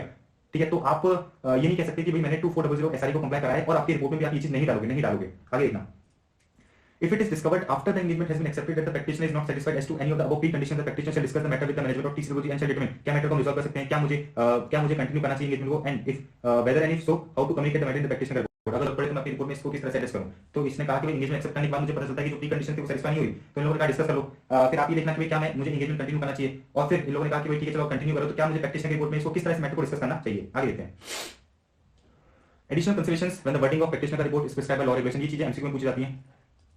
NCQ ओके देखना the practitioner report issued for the review engagement shall refer to this SRE only if the report complies with the requirement of 86। Priority जब आगे पढ़ेंगे वो कह रहा है कि भाई प्रैक्टिशनर का report issued for the review engagement shall refer to this SRE बोलते हो 2400, मतलब प्रैक्टिशनर रिपोर्ट में वो ये डालेगा कि भाई मैंने 2400 को कंप्लाई करा है, कब, जब उसने सारी रिक्वायरमेंट्स ऑफ पैरा 86 को फुलफिल करा है। पैरा 86 क्या बताता है कि जब प्रैक्टिशनर रिपोर्ट इशू करके देगा तो उसमें क्या क्या चीजें होनी चाहिए, फलाना। आगे देखते हैं in some cases when the review is performed pursuant to the specific law regulation applicable to the entity, मतलब रिव्यू किस बेसिस पे किया जा रहा है, किसी लॉ रेगुलेशन के बेसिस पे किया जा रहा है। such law regulation may prescribe the layout के wording of practitioner का report in a form or in the terms that are significantly different from the requirement of this SI। भाई SRE बोल रहा है आप ऐसा करो, ठीक है, लेकिन लॉ रेगुलेशन बोल रहा है कि भाई हम तो ऐसा करेंगे। तो इन लोगों ने कहा कि किसी केस में when the review is performed pursuant to the specific law regulation applicable to the entity, such law regulation may prescribe the layout के wording। वो लॉ रेगुलेशन बोल सकता है कि भाई आपका लेआउट ऐसा होना चाहिए, लॉ रेगुलेशन बोल सकता है कि भाई आपकी वर्डिंग ऐसी होनी चाहिए, ठीक है। अच्छा वो जो लॉ लेआउट के वर्डिंग बोल रहा है वो दिस SI मतलब इस SRE के सिमिलर नहीं है, तो उस केस में क्या होगा, इन दो circumstances the practitioner shall evaluate whether users might misunderstand the assurance obtained from the review of FS. क्या यूजर्स मेरी रिपोर्ट देख के कुछ मिसअंडरस्टैंडिंग अपने दिमाग में क्रिएट कर सकते हैं क्या? अगर ऐसा है तो क्या additional expression in the report can mitigate the misunderstanding. Basically simple सी बात ये कह रहा है कि किसी लॉ रेगुलेशन की वजह से, किसी लॉ रेगुलेशन की वजह से मेरी जो रिपोर्ट का लेआउट है, मेरी जो रिपोर्ट की वर्डिंग है, उसमें थोड़े चेंजेस आ रहे हैं, ठीक है। तो इसने कहा प्रैक्टिशनर ये लिखेगा कि क्या यूजर्स इससे कुछ गलत समझ सकते हैं क्या यूजर्स को कोई मिसअंडरस्टैंडिंग होगी क्या मेरी रिपोर्ट को लेकर? अगर ऐसा है तो क्या एडिशनल एक्सप्लेनेशन मैं देकर अपनी रिपोर्ट में एडिशनल एक्सप्लेनेशन देकर इस मिसअंडरस्टैंडिंग को दूर कर सकता हूं। अगर प्रैक्टिशनर को लगता है कि additional explanation in the practitioner report cannot mitigate possible misunderstanding, practitioner shall not accept the review engagement unless required by law regulation to do so. तो अगर उसको लगता है कि भाई मैं एडिशनल डिस्क्लोजर देके, एडिशनल एक्सप्लेनेशन देके भी उनकी मिसअंडरस्टैंडिंग को क्लियर नहीं कर पाऊंगा, मैं रिव्यू एंगेजमेंट करूंगा नहीं, लेकिन unless required by law regulation, अगर लॉ रेगुलेशन बोलता है तो मुझे करना ही पड़ेगा। अगर कोई बात है, अगर लॉ रेगुलेशन की वजह से मुझे क्या करना पड़ा, रिव्यू करना पड़ गया, तो मैं ये नहीं कह सकता कि भाई एसआरई मैंने कंप्लाई करा है अकॉर्डिंगली, मेरी जो रिपोर्ट होगी उसमें मैं ये नहीं कह सकता कि मैंने 2400 के एसआरई को पूरा कंप्लाई करा है। आगे बढ़े, चलो जी। फिर कोई बात करें practitioner shall agree the terms of engagement, practitioner जो भी टर्म्स है एंगेजमेंट के वो क्या करेगा, मैनेजमेंट से एग्री करके एक रिटन फॉर्म में लेटर में खुद के साइन करेगा, मैनेजमेंट के साइन करवाएगा। आगे देखते हैं पॉइंट नंबर 37। देखो, agree terms of the engagement shall be recorded in the engagement letter. भाई जो भी मेरा और मैनेजमेंट के बीच में एग्रीमेंट हुआ है उसका मैं क्या करूंगा, एक लेटर बनाऊंगा, मैं साइन करूंगा, मैनेजमेंट साइन करेगा। अच्छा, ये किस बात का एग्रीमेंट है भाई, मैं रिव्यू करने जा रहा हूं, मैं एग्रीमेंट बनाऊंगा कि देखो तुम्हारी जिम्मेदारी है, मेरी जिम्मेदारी है, तो देखो अपन को बताना है भाई मेरी जिम्मेदारी क्या रहेगी, तुम्हारी जिम्मेदारी क्या, तुम्हारी बोलो तो मैनेजमेंट की जिम्मेदारी क्या है, हमारा ऑब्जेक्टिव स्कोप क्या रहेगा, हमारा एप्लीकेबल एफआरएस क्या रहेगा, intended use and distribution of the FS. भाई जो मैं रिपोर्ट दूंगा, ठीक है, जो मैं रिपोर्ट दूंगा आपके रिव्यू की, उसका इंटेंडेड यूज क्या है, उसका डिस्ट्रीब्यूशन क्या है, and any restriction of the use and distribution. मतलब जो भी मैं एफएस रिव्यू करके दूंगा, जो भी मैं एफएस आपको रिव्यू करके दूंगा, जो भी मेरी रिपोर्ट होगी उसका इंटेंडेड यूज क्या है, मतलब आप किसको दे रहे हो, बैंक वाले को लोन के लिए अप्लाई करके दे रहे हो क्या, तो वो हो गया intended use and distribution of FS, उसको भी मैं एग्रीमेंट में लिखाऊंगा। फिर मैं बताऊंगा restriction on the use and distribution where applicable. कभी-कभी ऑडिटर प्रैक्टिशनर ये भी कह सकता है, कभी-कभी प्रैक्टिशनर ये भी कह सकता है कि भाई जो मैं आपको एफएस रिव्यू करके दे रहा हूं ये आपके बैंक के लिए या किसी दूसरे शेयरहोल्डर्स को मत दे देना, क्योंकि शेयरहोल्डर्स के काम के लिए नहीं है। तो बेसिकली एग्रीमेंट में मैं ये सारी चीजें बताऊंगा कि मेरी जिम्मेदारी क्या है, आपकी जिम्मेदारी क्या है, objective scope of review engagement, identification of applicable FRS, intended use and distribution of FS, ठीक है, intended use and distribution of FS, and any restriction on the use and distribution where applicable. फिर इसने कहा कि ये एक audit नहीं है तो मैं ओपिनियन नहीं दे रहा। फिर इसने कहा कि मेरी रिपोर्ट का फॉर्म एंड कंटेंट ये रहेगा। कुछ ऐसे सर्कमस्टेंस होंगे जहां पर मैं नॉर्मल्स के अलावा क्वालिफाइड या फिर एडवर्स या फिर डिस्क्लेमर ओपिनियन भी दे सकता हूं। आगे बढ़ते हैं, acceptance of change in the terms of review engagement. देखो मैं आपको एक चीज बता देता हूं, ये जो एक्सेप्टेंस वाला कंटेंट ये सेम एसक्यूसी1 जो पढ़ोगे ना उसके अंदर पूरा डिटो दे रखा है, कॉपी पेस्ट कर रखा है, तो अपन इसको इधर वापस रिपीट नहीं करते। आगे बढ़ते हैं, प्रैक्टिशनर का अंडरस्टैंडिंग। देखो प्रैक्टिशनर क्या करने जा रहा है, रिव्यू करने जा रहा है, तो अंडरस्टैंडिंग लेगा एंटिटी की, भाई एंटिटी में चलता क्या है, एंटिटी का नेचर क्या है, एंटिटी का गवर्नेंस स्ट्रक्चर क्या है, एंटिटी किस तरह से फाइनेंस है। मतलब बेसिकली अगर मैं किसी को काम अंबानी को करने जा रहा हूं, अंबानी को करने जा रहा हूं, अंबानी के एफएस को रिव्यू करने जा रहा हूं, अंबानी के एफएस को मैं रिव्यू करने जा रहा हूं, तो मैं ये तो दिखाऊंगा कि भाई अंबानी का बिजनेस क्या है। तो कोई बात कर रहा है, let me just change the colour right रखें, ग्रीन करते हैं थोड़ा।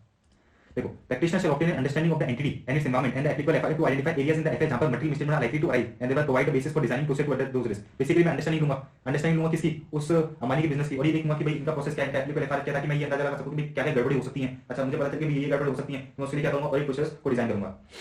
आगे देखना, प्रैक्टिशनर अंडरस्टैंडिंग किसकी बात के लिए, देखो relevant industry regulatory for other external factors including the applicable FRS, तो उसकी इंडस्ट्री की मैंने अंडरस्टैंडिंग ली, ठीक है, regulatory for other external factors की अंडरस्टैंडिंग, मतलब बेसिकली मोटा-मोटा मैं ओवरऑल मैक्रो इकोनॉमिक फैक्टर्स की अंडरस्टैंडिंग ले रहा हूं। फिर मैं नेचर ऑफ एंटिटी की अंडरस्टैंडिंग बोले तो भाई उसका काम क्या है, ओनरशिप एंड गवर्नेंस स्ट्रक्चर क्या है, किस तरह के इन्वेस्टमेंट्स उसने कर रखे हैं, किस तरह के इन्वेस्टमेंट्स वो करने वाली है, किस तरह से वो स्ट्रक्चर है, किस तरह से वो फाइनेंस है, एंटिटी का ऑब्जेक्टिव एंड स्ट्रेटजीज क्या है। फिर इसने कहा कि भाई एंटिटी का accounting system and accounting records क्या है, उसकी भी मैं अंडरस्टैंडिंग लूंगा। एंटिटी का selection application of accounting policy, कौन-कौन से एरियाज के लिए उन्होंने कौन-कौन से अकाउंटिंग पॉलिसी दे रखी है, उसकी भी मैं अंडरस्टैंडिंग लूंगा। आगे बढ़ते हैं, ओके, अब देखना, in obtaining sufficient appropriate evidence as the basis for conclusion on the FS as a whole. भाई बेसिकली आप एक रिपोर्ट दे रहे हो तो आपको एविडेंस तो लेना पड़ेगा ना, तो इसने कहा in obtaining sufficient appropriate evidence as the basis for conclusion on the FS as a whole practitioner shall design perform inquiry and analytical question. देखो बेसिकली जब आप ऑडिट करते हो बहुत सारे अपन प्रोसेस अपनाते हैं, कौन-कौन से होते हैं, इंक्वायरी होता है, ऑब्जर्वेशन होता है, रिपरफॉर्मेंस होता है, रिकैलकुलेशन होता है, तो इस तरह के जो डिफरेंट प्रोसीजर्स हैं उनको अपन फॉलो करते हैं। लेकिन जब अपन रिव्यू करते हैं तो सब कुछ नहीं करते, हम रिव्यू में क्या करते हैं, मोटा-मोटा इंक्वायरी करते हैं, मोटा-मोटा एनालिटिकल क्वेश्चन करते हैं। एनालिटिकल क्वेश्चन का मतलब क्या होता है, थोड़ा सा तिकड़ लगाना, थोड़ा सा दिमाग लगाना, प्रेडिक्ट करना कि भाई इनकी सेल्स क्या हो सकती है, इनकी जीपी क्या हो सकती है पास्ट ट्रेंड के बेसिस पे। तो बेसिकली हम क्या करते हैं, इंक्वायरी करते हैं, एनालिटिकल क्वेश्चन करते हैं लिमिटेड एश्योरेंस में।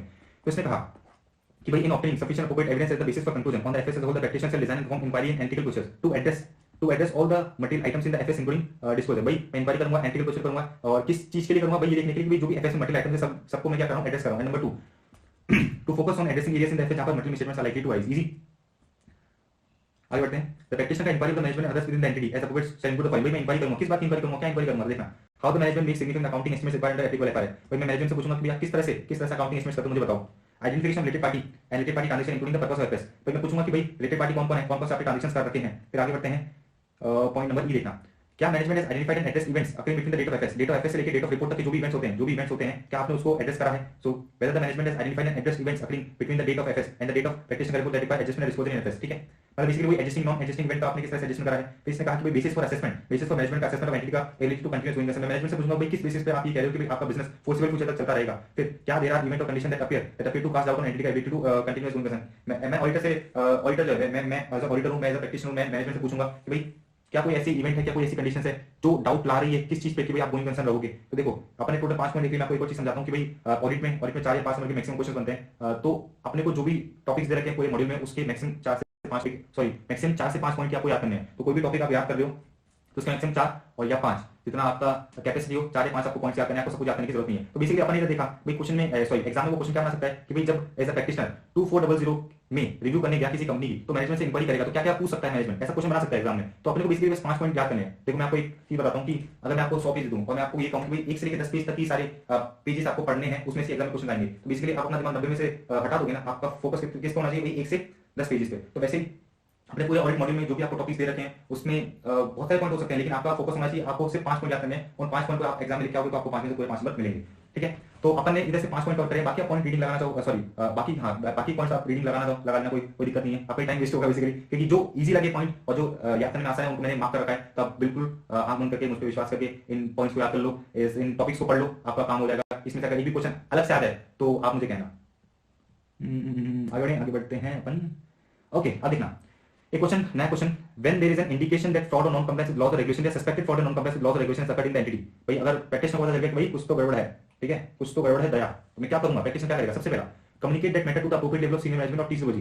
पहले मैं मैनेजमेंट को बताया, अंबानी साहब को बताया कि भाई देखो फ्रॉड हो रहा है। नंबर 2, रिक्वेस्ट मैनेजमेंट का assessment of the effect on the FS. मैंने अंबानी साहब को बोला कि ये फ्रॉड हो रहा है, इसका इफेक्ट क्या हो सकता है, आप अंदाजा लगा के मुझे बताओ।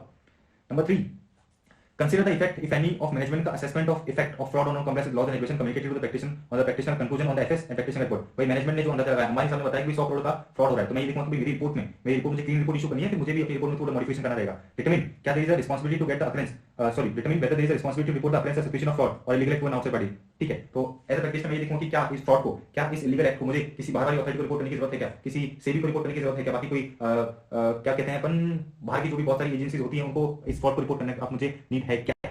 आगे बढ़ते हैं।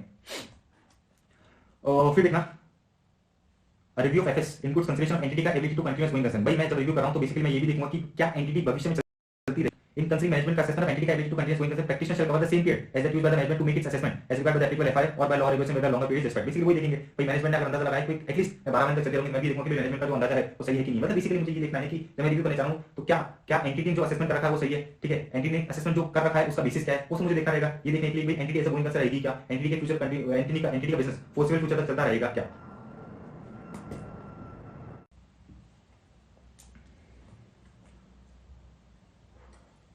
All right. So para number 54 ये क्या दे रखा है, if during the performance of review the practitioner becomes aware of event or condition that make a significant doubt about the entity ability to continuous going concern। अब practitioner क्या करेगा, practitioner को पता चल गया कि भाई कुछ ना कुछ तो गड़बड़ है। ठीक है, कुछ ना कुछ ऐसे इवेंट है, कुछ ना कुछ ऐसे कंडीशन है जो एंटिटी का ability to continuous going concern पे दिक्कत डाल रहे हैं, डाउट डाल रहे हैं। वो अपन वो सिंपल सी बात है, मैनेजमेंट से इंक्वायरी करेगा।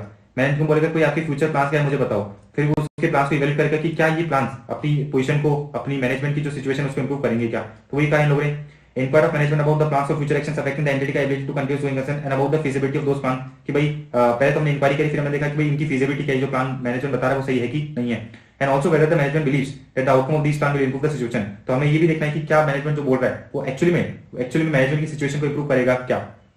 फिर देखना इसने कहा evaluate the result of those inquiry, जो हमने इंक्वायरी करी है हम उसके रिजल्ट्स को इवैल्यूएट करेंगे। एज अ प्रैक्टिशनर मैं उनके रिजल्ट्स को इवैल्यूएट करूंगा टू कंसीडर मैनेजमेंट का responses provide a sufficient basis. तो हमने जो भी इंक्वायरी करी उसके रिजल्ट्स को मैं कंसीडर करूंगा और ये लिखूंगा कि क्या एफएस को मुझे गोइंग कंसर्न बेसिस पे बनाना चाहिए या फिर क्या एफएस को गोइंग कंसर्न बेसिस पे नहीं बनाना चाहिए, क्योंकि वो मल्टीपल स्टेटेड है। तो इसने कहा evaluate the result of those inquiry to consider whether the management का responses provide a sufficient basis to continue to present the FS on going concern basis if applicable FRF include the assumption of entity का continuous as going concern या फिर conclude whether the FS are multiply misstated or otherwise misleading regarding the entity का ability to continuous going concern। मतलब जो भी मैंने इधर inquiry करी है उसके बेसिस पे मैं ये देखूंगा कि क्या मुझे अभी भी एफएस को जो है क्या करना चाहिए, गोइंग कंसर्न बेसिस पे बनाना चाहिए, क्योंकि मैनेजमेंट से जो इंक्वायरी करी, मैनेजमेंट ने जो रिस्पॉन्स दिए वो सब ठीक ठाक थे। मैं सेटिस्फाइड हो गया कि भाई ठीक है सब कुछ सही है। तो अब मैं क्या करूंगा कि भाई ये देखूंगा कि भाई ठीक है एफएस को आप गोइंग कंसर्न बेसिस पे बना सकते हो। तो कंटिन्यू टू प्रेजेंट मैं क्या करूंगा, continue to present the FS on going concern basis अगर एप्लीकेबल एफआरएफ, ठीक है, include the assumption of entity का continuous on going concern basis. Number 2 इन लोगों ने कहा मैं ये देख सकता हूँ, हो सकता है कि मैनेजमेंट की इंक्वायरी, मैनेजमेंट से मैंने इंक्वायरी करी, मुझे ये पता चला कि भाई उसको अभी भी गड़बड़ है, ठीक है, मैनेजमेंट के रिस्पॉन्सेज ठीक नहीं है, तो अब मुझे क्या कंक्लूड करना पड़ेगा कि भाई एफएस आर मल्टी मिस्टेटेड और अदरवाइज मिसलीडिंग है, ठीक है, रिगार्डिंग द एंटिटी का ability to continuous going the same. And फिर इसने लास्ट का कंसिडर मैनेजमेंट का response in the light of all the relevant information obviously the practitioner is aware as a result of the review. मतलब जो भी मैंने बाकी सारी इन्फॉर्मेशन कलेक्ट करी है रिव्यू के दौरान, मैं ये देखूंगा कि भाई मैनेजमेंट की जो इंक्वायरी है वो इन सब चीजों से मेल खाती है कि नहीं खाती है, ठीक है। तो इस पे भी क्वेश्चन बना सकता है, बड़े ध्यान से इसको समझना बहुत आसान है। आगे बढ़ते हैं। ओके, अब देखना, late us just change the colour again, black रखते हैं।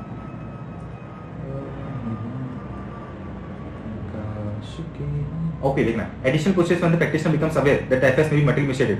भाई देखो, प्रैक्टिशनर को पता चल गया कि भाई एफएस में कुछ तो गड़बड़ है, मटेरियल मिसस्टेटेड है, क्या करे प्रैक्टिशनर? देखना, अगर practitioner becomes aware of the matters that causes the practitioner to believe that FS में बी मटेरियल मिसस्टेटेड, अगर प्रैक्टिशनर को लगता है कि भाई एफएस क्या है, मटेरियल मिसस्टेटेड है, प्रैक्टिशनर क्या करेगा? डिजाइन करेगा, परफॉर्म करेगा additional procedures sufficient to enable the practitioner. Practitioner क्या करेगा? एडिशनल प्रोसेस को परफॉर्म करेगा, एडिशनल प्रोसेस को परफॉर्म करने का ये देखने के लिए, एडिशनल प्रोसेस को परफॉर्म करेगा ये देखने के लिए कि क्या matters is not likely to cause the FS to be sorry, वापस पढ़ना।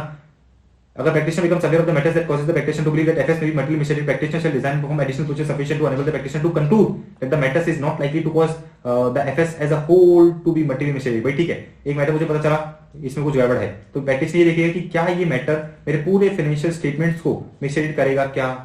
तो पहला तो ये पॉइंट हो गया। नंबर 2, डिटरमिन करेगा कि क्या matter causes the FS as a whole to be material misstated. तो इधर तो नहीं कर रहा, इधर कर रहा है, तो बेसिकली प्रैक्टिशनर को एडिशनल प्रोसेस परफॉर्म करने हैं ये देखने के लिए कि क्या ये मैटर एफएस को मटेरियल मिस्टेटेड कर रहा है एज अ होल, क्या ये मैटर एफएस को मटेरियल मिस्टेटेड नहीं कर रहा एज अ होल, ठीक है। अच्छा, सब्सिक्वेंट इवेंट वाला पॉइंट देख लेते हैं। वैसे ये सेम एज ऐसे 560, लेकिन मैं आपको फटाफट पीछे पढ़ा देता हूं, आसान है। अगर practitioner becomes aware of the events, practitioner को क्या होता है? Practitioner becomes aware of the events occurring between the date of FS and date of auditor का रिपोर्ट। तो ये डेट ऑफ एफएस है और ये डेट ऑफ ऑडिटर का रिपोर्ट। तो इसने कहा कि भाई एक तो the practitioner becomes aware of the events occurring between the date of FS and the date of auditor का report that require adjustment and disclosure in FS. The practitioner request करेगा मैनेजमेंट से to correct those misstatements। Basically अगर practitioner को पता चल गया कि भाई इधर से लेके इधर तक कोई इवेंट हुए हैं जिसका एडजस्टमेंट होना चाहिए था एफएस में, तो मैनेजमेंट को बोलेगा कि भाई ठीक है आप कर दो यार, मैंने आपको पकड़ लिया ना, आप कर दो इसको, फटाफट ठीक कर दो, कोई दिक्कत नहीं है।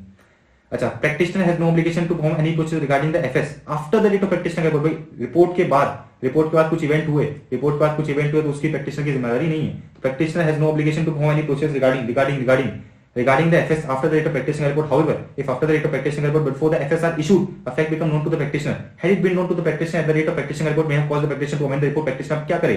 बेसिकली ये कहना चाह रहा है कि भाई एफएस इधर इशू, इधर बने थे, एफएस की डेट ये है, मेरी रिपोर्ट की डेट ये है, इसके बाद एफएस इशू होंगे, एफएस बोर्ड अप्रूव करके इशू करेगा इस दिन पे, ठीक है। तो इस दिन मुझे कोई फैक्ट पता चले जो कि मुझे पहले पता चल गए होते तो मैं अपनी रिपोर्ट कमेंट कर देता, लेकिन अब तो मैं कमेंट कर नहीं पाया क्योंकि मैंने रिपोर्ट भेज दी। तो मैं क्या करूँ? तो इसने कहा प्रैक्टिशनर डिस्कस करेगा matter with the management, TC सब कुछ डिटरमिन करेगा। मतलब सबसे पहला काम है मैं डिस्कस करूंगा मैनेजमेंट से, देखो ऐसा बात हुआ है, ऐसा कांड करा है आप लोगों ने, इसका क्या करा जाए। फिर डिटरमिन करेगा कि क्या एफएस नीड अमेंडमेंट, क्या हमने जो एफएस बनाए हैं उसमें अमेंडमेंट करने की जरूरत है, एंड अगर हाँ if so inquire how the management intends to address the matter in the FS. Easy है, वेरी इंपॉर्टेंट। तो सिंपल सी बात यह है कि प्रैक्टिशनर पहले तो डिस्कस करेगा। नंबर 2 पूछेगा कि क्या एफएस में अमेंडमेंट की जरूरत है। नंबर 3 इंक्वायर करेगा कि भाई मैनेजमेंट किस तरह से इस अमेंडमेंट को करना चाहेगा अपने एफएस में। आगे देखते हैं। Management does not amend the FS. भाई देखो, एक तो चोरी ऊपर से सीना चोरी। If the management does not amend the FS, amend ही नहीं कर रहा, in the circumstance with the practitioner believes they need to be amended, करो भाई अमेंड करो। मैं प्रैक्टिशनर बोला हम नहीं करेंगे।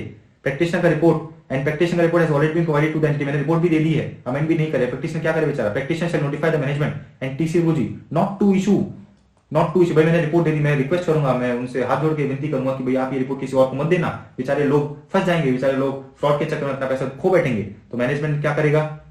मैनेजमेंट तो फिर भी अटल है अपनी बात पे कि भाई हम तो चेंज नहीं करेंगे। तो बेसिकली वही कह रहा है कि अगर मैनेजमेंट क्या कर रहा है, अमेंडमेंट नहीं कर रहा, ठीक है, मैंने रिपोर्ट प्रोवाइड कर दी है, तो प्रैक्टिशनर हाथ जोड़ेगा कि भाई ये रिपोर्ट आगे किसी को मत देना। लेकिन फिर भी अगर रिपोर्ट दे दी गई है, फिर बेचारा प्रैक्टिशनर क्या करे? फिर बेचारा प्रैक्टिशनर एक्शंस लेगा कि भाई जिस बंदे के पास रिपोर्ट गई है उसको ये सारी चीजें पता चल जाए। देखना आगे। तो हमने कहा कि भाई आप रिपोर्ट इशू मत करो, लेकिन if the FS are nevertheless subsequently issued without the necessary amendments, बिना अमेंडमेंट करे आपने बेचारे को इशू कर दिया, practitioner shall take appropriate action to seek prevent reliance on the practitioner report. मतलब प्रैक्टिशनर ऐसे एक्शंस लेगा ताकि जो भी बंदे के पास वो रिपोर्ट जा रही है वो उस पर रिलायंस ना करे। आगे देखना, सबसे बकवास टॉपिक, लेकिन ठीक है बहुत आसान है। Practitioner shall request management to provide written representation that management has fulfilled its जिम्मेदारी describe in the agreed terms of the engagement. Basically हमें मैनेजमेंट से रिव्यू के दौरान एक रिटन रिप्रेजेंटेशन लेना है कि आप लिख के दो, क्या लिख के दो आपने अपनी सारी जिम्मेदारी को फुलफिल करा है। अच्छा, कौन कौन सी जिम्मेदारी जो हमने अग्रीड टर्म्स ऑफ एंगेजमेंट लिखी थी वो plus plus plus management has fulfilled its जिम्मेदारी for the preparation of FS in accordance with applicable FRF including where relevant their representation and has provided with the practitioner all the relevant information and access to the information as agreed in the terms of the engagement. मतलब practitioner management से ये लिखित में लेगा कि भाई आपने अपनी सारी जिम्मेदारी फुलफिल करी है, ये भी जिम्मेदारी फुलफिल करी है। नंबर 2, तो रिटर्न रिप्रेजेंटेशन में और क्या इंक्लूड होगा? All the transactions have been recorded and are reflected in the FS. If law or regulation requires the management, अब देखना इधर तक बात खत्म हुई, ये इंपॉर्टेंट बात समझना। अगर लॉ रेगुलेशन, इफ लॉ और regulation requires the management to make return public statements about its responsibility, कोई लॉ रेगुलेशन ऐसा है जो ये कहता है मैनेजमेंट को, ठीक है, फॉर एग्जांपल अपन ये मानते हैं कि सेबी है, सेबी जो है अंबानी साहब को कहती है कि भाई आप अपनी जिम्मेदारी हमें भी बताओ, तो इन लोगों ने कहा कि अगर SEBI, if law regulation requires the management to make return public statements about its जिम्मेदारी एंड द प्रैक्टिशनर को लगता है कि सच स्टेटमेंट्स, जो स्टेटमेंट्स अंबानी साहब ने सेबी को दिए हैं और स्टेटमेंट्स अंबानी साहब ने जो पब्लिकली स्टेटमेंट्स दिए हैं, क्या है, प्रोवाइड सम या all of the representation required by sub paragraph A and B. मतलब जो मैं रिटर्न रिप्रेजेंटेशन मैनेजमेंट से चाहता हूं, वो रिटर्न रिप्रेजेंटेशन मैनेजमेंट ने ऑलरेडी किसी सेबी को लॉ रेगुलेशन के तहत पब्लिकली अनाउंस कर दी है या सेबी को दे दी है, तो मैं क्या करूंगा, मैं वापस रिटर्न रिप्रेजेंटेशन क्यों लूंगा? भाई एक बार उसने अपनी चीजें एक्सेप्ट कर ली है तो सीधी सी बात है ना, अगर उन्हें पब्लिकली अनाउंस कर दी तो मतलब वो अपनी चीजों को एक्सेप्ट कर रहा है, तो मुझे वापस लेने की जरूरत नहीं है। तो उन लोगों ने कहा if law regulation requires management to make return public statement about its जिम्मेदारी एंड द प्रैक्टिशनर को लगता है कि सच स्टेटमेंट प्रोवाइड सम या all of the representation required by sub paragraph A and B, जो ऊपर पैराग्राफ हमने A and B पढ़े, the relevant matters covered by such statement need not be included in the return representation. ठीक है, आगे देखना, practitioner shall also request the management का return representation that the management has report to the practitioner. भाई practitioner management को बोलेगा कि भाई आप रिटर्न रिप्रेजेंटेशन भी दो, किस बात का, कि भाई मैनेजमेंट ने प्रैक्टिशनर को डिस्क्लोज कर दी है क्या क्या चीजें, identity of the related parties end of the related party relationship and transaction of which the management is aware. भाई ये कह रहा है कि हम मैनेजमेंट से एक रिटर्न रिप्रेजेंटेशन लेंगे कि भाई आप लिख के दो कि आपने हमें सब कुछ बता दिया है, क्या सब कुछ बता दिया है, कौन कौन से रिलेटेड पार्टी थे, कौन कौन से रिलेटेड पार्टी ट्रांजैक्शन आपने एंटर करे हैं, significant facts relating to any fraud or suspected fraud known to the management that may have affected the entity। तो देखो सिंपल सी बात है, मैं जो भी पॉइंट्स पढ़ रहा हूँ इसका मतलब ये है कि भाई हम मैनेजमेंट से रिटर्न रिप्रेजेंटेशन ले रहे हैं कि आपने हमें ये सब चीजें बता दी। क्या बता दी है? सिग्निफिकेंट फैक्ट्स, कोई फ्रॉड या सस्पेक्टेड फ्रॉड से रिलेटेड सिग्निफिकेंट फैक्ट आपने हमें बता दिए हैं। फिर all the information relevant to use of going concern assumption in the FS, ये सारी इन्फॉर्मेशन आपने हमें दे दी है। नोन, एक्चुअल और possible non compliance with laws and regulation for which the effect of non compliance affect the entity कैफेस, ये अगर इससे रिलेटेड कोई भी इंफॉर्मेशन है वो भी आपने हमें बता दी, इसका भी हमें आप क्या करो, रिटर्न रिप्रेजेंटेशन बना के दो।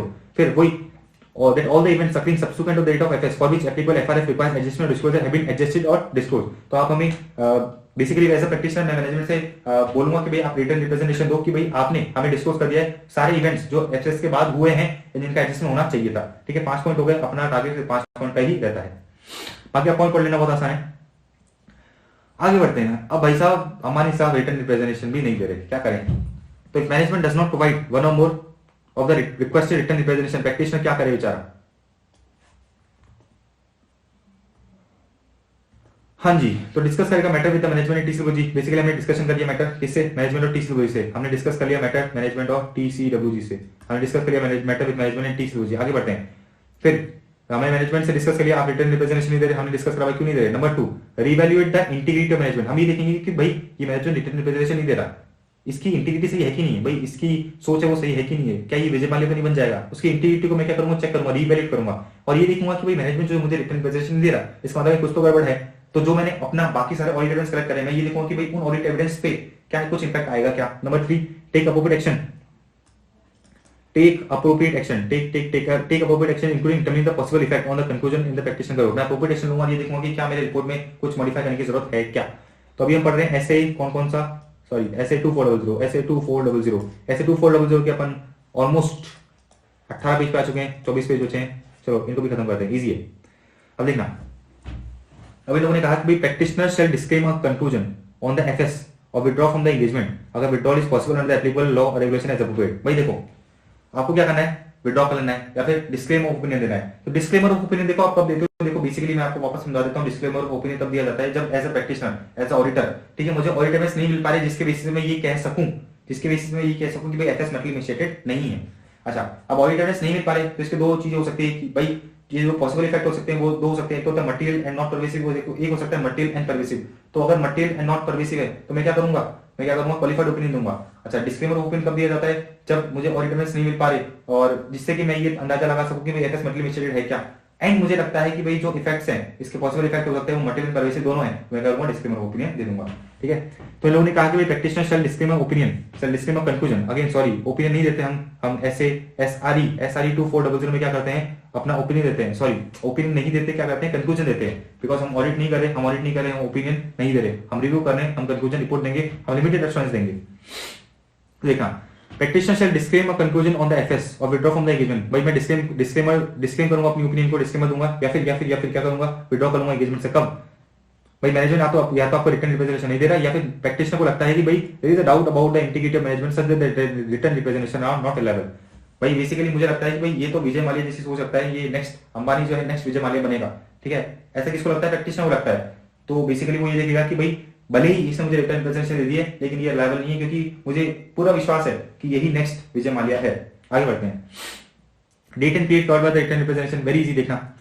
The date of written representation shall be as near as practicable to, but not after the date of practitioner का रिपोर्ट। भाई सीधी सी बात है कि भाई जो भी आपके प्रैक्टिशनर की रिपोर्ट है उसके आसपास की रिटर्न रिप्रेजेंटेशन होनी चाहिए। फिर इसने कहा the written representation shall be for the FS and the period before being practitioner का रिपोर्ट। ठीक है, नॉर्मल। आगे बढ़ते हैं। The practitioner shall evaluate whether the sufficient evidence has been obtained from the procedures performed, and if not, practitioner देखेगा क्या मुझे audit evidence मिल गए हैं। अगर नहीं, practitioner shall perform other procedures just by the practitioner to be necessary in the circumstance to be able to form a conclusion on the FS। बहुत आसान English है, समझाने की जरूरत नहीं है। आगे बढ़ते हैं। अगर practitioner is not able to obtain sufficient appropriate evidence to form a conclusion, भाई आपको एविडेंस नहीं मिल पा रहे, practitioner shall discuss with the management and TCWG as appropriate the effects such limitations have on the scope of the review। मैं भाई बोलूंगा हमारे साहब को कि देखो यार ये दिक्कतें आ रही है, इसको फटाफट सुलझाओ। अगर आप नहीं सुलझाओगे तो मेरी रिपोर्ट में मैं क्या करूंगा, अपनी ओपिनियन को मॉडिफाई कर दूंगा, अपनी ओपिनियन को क्वालिफाई कर दूंगा। आगे बढ़ते हैं। अब देखना, फॉर्मिंग द प्रैक्टिशनर का conclusion on the FS, forming the practitioner का conclusion on FS. Just a second.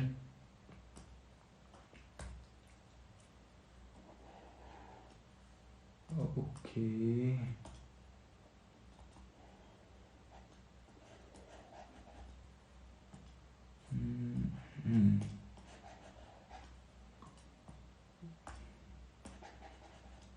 Okay, तो नेक्स्ट टॉपिक है forming the practitioner conclusion on the FS. Basically मैंने रिव्यू कर लिया, सारी मेहनत कर ली, अपने बंधुओं से अपने सिपाहियों से सारा काम करा लिया। अब मेरा काम है एक प्रैक्टिशनर का कंक्लूजन देना कि भाई सब कुछ सही है कि नहीं है। आगे बढ़ते हैं।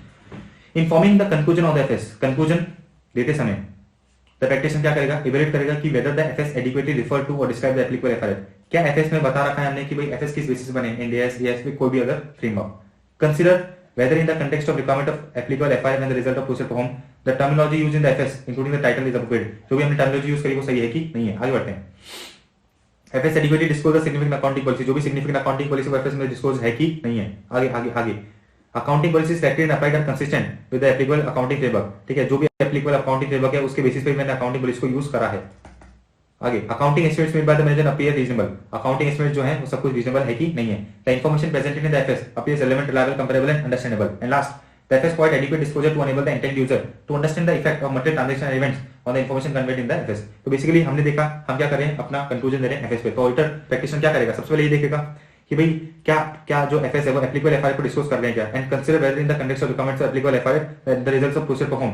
मतलब बेसिकली सब कुछ करने के बाद वो ये देखेगा कि क्या जो एफएस है, क्या एफएस में टर्मिनोलॉजी वो सही है कि नहीं है। ठीक है, एफएस में सिग्निफिकेंट अकाउंटिंग पॉलिसी हमने डिस्कस करी है कि नहीं करी है, अकाउंटिंग पॉलिसीज एप्लीकेबल एफआरएफ के कंसिस्टेंट है कि नहीं है, अकाउंटिंग एस्टिमेट जो मैनेजमेंट बनाया वो रीजनेबल है कि नहीं है, इन्फॉर्मेशन रेलेवेंट है, रिलायबल है, कंपेरेबल और अंडरस्टैंडेबल, एंड एफएस में सारे डिस्क्लोजर्स जो रेलेवेंट होने चाहिए वो है कि नहीं है। आगे देखते हैं प्रैक्टिशनर क्या करेगा अब।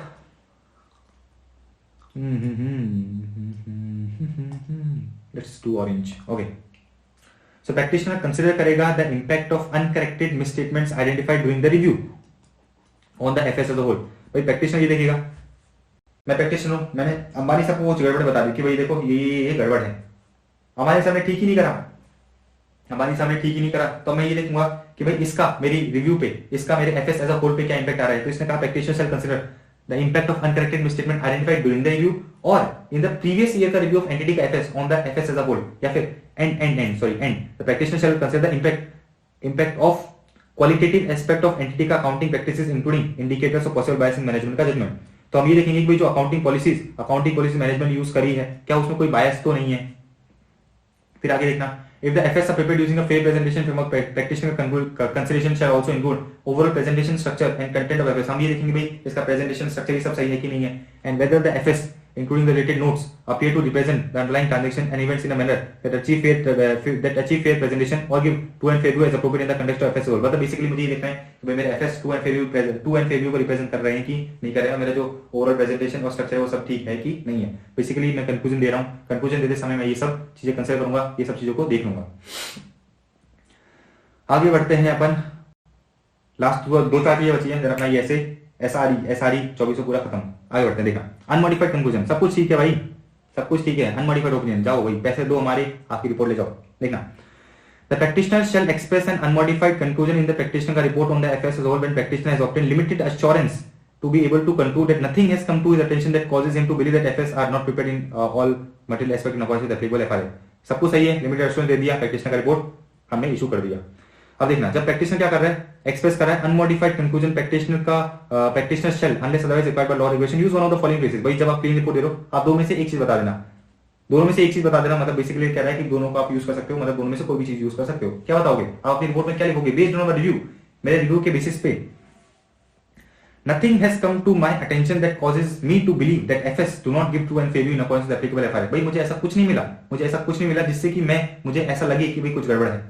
या फिर based on our review nothing has come to our attention that causes us to believe that FS are not prepared in all material aspects in accordance with applicable FRA। Easy. आगे देखना, modified conclusion, अभी हमने क्या दिया, unmodified conclusion, सब कुछ नहीं, अब दे रहे हैं मॉडिफाइड कंक्लूजन। मॉडिफाइड बोले तो हम दे रहे हैं, हम लोगों को सतर्क कर रहे हैं कि भाई एफएस में कुछ तो गड़बड़ है। अब देखना, the practitioner shall express a modified opinion the practitioner का report on the FS as well. भाई प्रैक्टिशनर जब है मॉडिफाइड ओपिनियन कब देगा, भाई या तो उसको लगता है कि क्या एफएस मल्टी मिस्टेटेड है, भाई मुझे लगता है कि मल्टी मिस्टेटेड है तो मॉडिफाइड ओपिनियन दूंगा, या फिर मुझे एविडेंस ही नहीं मिल पा रहे जिससे कि मैं ये अनुमान लगा सकूं, मैं प्रिडिक्ट कर सकूं कि भाई एफएस मल्टी मिस्टेटेड है या नहीं है। तो वही कहा इन लोगों ने, practitioner shall express a modified opinion और प्रैक्टिशनर का रिपोर्ट जब वो मल्टी मिस्टेटेड है, फिर आपको एविडेंस नहीं मिल पा रहा। अब देखना, जब बेसिकली आप क्या कर रहे हो, मॉडिफाइड ओपिनियन दे रहे हो, तो आप क्या करोगे, अपना जो हेडिंग है उसमें क्या लिखोगे, क्वालिफाइड ओपिनियन है, एडवर्स ओपिनियन है, डिस्क्लेमर ओपिनियन है, राइट। तो अगेन मॉडिफाइड ओपिनियन में तीन चीजें होगी, वही चीज है, क्वालिफाइड, एडवर्स और डिस्क्लेमर। तो इधर मुझे पता है क्या होता है, मटेरियल और परवेसिव दोनों होता है, इधर क्या होता है, मटेरियल होता है लेकिन परवेसिव नहीं होता, राइट। तो इस लोगों ने कहा कि भाई जब प्रैक्टिशनर क्या करा, मॉडिफाई करा कंक्लूजन को, तो यूज द हेडिंग करेगा क्वालिफाइड, एडवर्स या फिर डिस्क्लेमर ओपिनियन। और बेसिकली ठीक है, वो बेसिस ऑफ पैराग्राफ, वो क्या करेगा, बेसिस फॉर दिस पैराग्राफ में बताएगा कि भाई मैं मॉडिफाइड ओपिनियन क्यों दे रहा हूं। मतलब मैंने सबसे पहले तो क्या दिया, भाई ये देखो क्वालिफाइड कंक्लूजन, मैंने लोग बताया कि देखो मैं तो दे रहा हूं क्वालिफाइड कंक्लूजन। फिर मैं बताऊंगा भाई बेसिस फॉर क्वालिफाइड कंक्लूजन, कि भाई मैं क्वालिफाइड कंक्लूजन क्यों दे रहा हूं, मतलब मैं यूजर्स को बताऊंगा कि भाई ये चीजें हैं जिसकी वजह से मैंने जो है क्वालिफाइड ओपिनियन दी है। तो देखो, provided description of matter giving rise to modification, जिस मैटर की वजह से मॉडिफिकेशन हो रहा है उसका मैं डिस्क्रिप्शन दूंगा। So provided description of the matter giving rise to modification under an appropriate heading, कौन सी हेडिंग, यही basis for qualified opinion, basis for adverse opinion, basis for disclaimer opinion. आगे बढ़ते हैं, अब देखना, एफएस मेरे मटेरियली मिस्टेकेड है। भाई देखो सीधी सी बात है, डिस्क्लेमर ओपिनियन कब दिया जाता है, जब आपको ऑडिटनेस मिले ही नहीं है। लेकिन इधर तो आपको ऑडिटनेस मिल गए हैं और आपको पता है कि एफएस मटेरियली मिस्टेकेड है, क्या करोगे, दो चीजें हो सकती हैं, एफएस मटेरियली मिस्टेकेड है, आपको लगता है कि मटेरियल परवेसिव है, दोनों है, एडवर्स दे दो, मटेरियल लेकिन परवेसिव नहीं, तो क्वालिफाइड दे दो। इन लोगों ने वही कहा, अगर practitioner determines that FS are materially misstated, qualified opinion दो कब, जब material but not pervasive, adverse opinion दो जब मटेरियल बट परवेसिव दोनों है। अब देखना वर्डिंग क्या होगी, तो जब आप क्या कर रहे हो, क्वालिफाइड या फिर एडवर्स ओपिनियन दे रहे हो तो उसकी वर्डिंग क्या होगी, तो देखना, when the practitioner expresses a qualified opinion on the FS because of material misstatement, the practitioner shall unless otherwise required by law regulation use one of the following cases. आपने qualified opinion दिया है, आप बताओगे based on our review except for the effect of matter described in basis for conclusion paragraph, ठीक है, उन matter को छोड़ के nothing has come to our attention which causes us to believe that FS do not give true and fair view, right. मेरी बात समझ में आएगी आपको, वापस समझना, जब आप क्वालिफाइड ओपिनियन दे रहे हो तो आप बताओगे भाई accept for the matters described in basis for qualified opinion nothing has come to our attention that causes us to believe that FS do not give true and fair view in accordance with applicable FRA। दूसरा कोई बात, nothing has come to our attention that causes us to believe that FS has not been paid in all material aspect in accordance with applicable FRA। very easy। अच्छा, ये तो था जब आप qualified opinion दे रहे हो, जब आप एडवर्स ओपिनियन दे रहे हो तो आप वर्डिंग क्या दोगे, अब वही बताओगे कि भाई based on our review due to the significance of matters, ठीक है, due to the significance of matters discarding basis for adverse paragraph FS do not give true and fair view, या फिर FS have not been prepared in all material aspect, FS have not been prepared, are not prepared in all material aspect in accordance with applicable FRA, ठीक है, very easy. अब देखना वापस next चीज समझते हैं अपन। अच्छा, इन the basis for conclusion paragraph, आपने क्वालिफाइड ओपिनियन दिया, आपने एडवर्स ओपिनियन दिया, तो आप बेसिस फॉर क्वालिफाइड ओपिनियन या फिर एडवर्स ओपिनियन में क्या लिखोगे? आप बताओगे कि describe and quantify the financial effect of the misstatement if multiple misstatement relates to the specific amount in the FS. आप बताओगे कि भाई 100 करोड़ का फ्रॉड है, आप बताओगे कि भाई 50 करोड़ की गड़बड़ की वजह से मैं क्वालिफाइड ओपिनियन दे रहा हूं, एडवर्स ओपिनियन दे रहा हूं, ठीक है। दिस तो describe and quantify the financial effect of the misstatement if multiple misstatement related to specific amount in the FS unless impractical. अगर इम्प्रैक्टिकल है तो दे दो भाई, कोई दिक्कत नहीं है। अगर इम्प्रैक्टिकल है तो आप बताओगे कि भाई क्यों इम्प्रैक्टिकल है। इम्प्रैक्टिकल है तो आपको बताना पड़ेगा कि भाई unless impractical in which case the practitioner shall also practitioner बताएगा कि भाई देखो इम्प्रैक्टिकल है इस वजह से। अच्छा, explain how the disclosures are misstated if the multiple misstatement relates to narrative disclosures. अगर प्रैक्टिशनर को लगता है कि भाई मिसस्टेटमेंट जो है वो नैरेटिव डिस्क्लोजर की वजह से है, तो मैं बताऊंगा कि भाई अपने बेसिस फॉर ओपिनियन पैराग्राफ में बताऊंगा कि भाई इसका रीजन क्या है, किस तरह से ये जो है मल्टीपल मिसस्टेटेड है। Last, describe the nature of omitted information if the multiple misstatement relates to non disclosure of information required to be disclosed. भाई मुझे पता चला कि भाई एफएस में कोई ऐसी इन्फॉर्मेशन है, कोई ऐसा डिस्क्लोजर जो लोगों ने नहीं डाल रखा, ठीक है, उसकी वजह से मैं अपनी ओपिनियन को क्या कर रहा हूं, मॉडिफाई कर रहा हूं। तो बेसिकली मेरे को क्या करना पड़ेगा, डिस्कस करना पड़ेगा। बेसिस पैराग्राफ मुझे डिस्कस करना पड़ेगा कि भाई ओमिटेड इन्फॉर्मेशन का नेचर ये है। So describe the nature of omitted information. Describe the nature of omitted information. Describe the nature of omitted information if the material misstatement relates to non-disclosure of information required to be disclosed. Unless prohibited by law regulation, unless prohibited by law regulation, practitioner shall include the omitted disclosures where practicable to do so. तो practitioner अपनी report में बता देगा कि भाई देखो ये omitted disclosure है और इसकी वजह से मैंने क्या करा है, अपनी रिपोर्ट को मॉडिफाई करा है, मतलब या तो क्वालिफाइड ओपिनियन दी है या फिर एडवर्स ओपिनियन दी है। अब बात करते हैं, मैंने वही चीज बताई कि भाई अगर एज अ प्रैक्टिशनर आपको पता चलता है कि भाई आपको एविडेंस मिल ही नहीं पा रही जिसकी वजह से आप कंक्लूजन दे पाओ, तो आपके दो ऑप्शन है। आप ये देखो कि भाई जो मुझे एविडेंस नहीं मिल पा रहा है इसका इफेक्ट क्या हो सकता है, मटेरियल एंड परवेसिव दोनों, material and pervasive, material but not pervasive. तो अगर material but not pervasive qualified opinion, material and pervasive दोनों है तो क्या करोगे, डिस्क्लेमर ओपिनियन। तो इन लोगों ने वही बात इधर कह दी। अब वेरी इंपॉर्टेंट एक और बात चीज, अब देखना प्रैक्टिशनर विड्रॉ करेगा एंगेजमेंट से। भाई मैं तो विड्रॉ कर रहा हूं, मैं तो नहीं कर रहा आपकी ऑडिट, आप किसी और को पकड़ो। हमारे साहब को अपन बोल रहे हैं कि भाई हम तो ऑडिट नहीं कर सकते, आप किसी और को पकड़ो। कब? Due to the limitation of the scope of review imposed by the management after the practitioner has accepted the engagement. मैंने एंगेजमेंट को एक्सेप्ट कर लिया, उसके बाद मैनेजमेंट ने कोई लिमिटेशन लगाया जिसकी वजह से मुझे ऑडिट एविडेंस नहीं मिल पा रही, ठीक है, एंड मुझे लग रहा है कि इसका इफेक्ट मटेरियल परवेसिव दोनों होगा। इसका इफेक्ट क्या होगा, मटेरियल परवेसिव दोनों होगा। तो मैं क्या करूंगा, विड्रॉ करूंगा वेयर पॉसिबल। तो वापस देखना, प्रैक्टिशनर का विड्रॉ कर लेगा एंगेजमेंट से अगर उसको लगता है कि भाई मेरी एंगेजमेंट को एक्सेप्ट करने के बाद मैनेजमेंट ने क्या करा, लिमिटेशन लगाया जिसकी वजह से मैं ऑडिट एविडेंस नहीं ले पा रहा, मुझे लगता है कि वो effect on the FS of ineffective misstatement material pervasive दोनों है, तो मैं क्या करूंगा, विड्रॉ कर लूंगा। अब देखना वही बात इन लोगों ने कही कि भाई अगर आप क्या कर रहे हो, क्वालिफाइड ओपिनियन दे रहे हो, तो बेसिकली आपको बताना है कि भाई based on our review except for the possible effect of the matters described in this nothing has come to our attention that causes us to believe that FS do not give to a fair view या फिर FS are not to be non material aspect। तो वही same जो अपन ऊपर पड़ा वही चुपका दिया इन लोगों ने इधर। अच्छा, जब आप डिस्क्लेमर ओपिनियन दोगे तो क्या बताओगे, due to the significance of matters described in basis for disclaimer of conclusion paragraph the practitioner is unable to obtain sufficient evidence evidence to form a conclusion. मतलब बेसिकली मैं बता दूंगा कि भाई देखो मैं जो है कंक्लूजन नहीं दे पा रहा क्योंकि ये रीजन है, बेसिस मैंने एक्सप्लेन कर दिया। Accordingly he does not express the conclusion on the FS.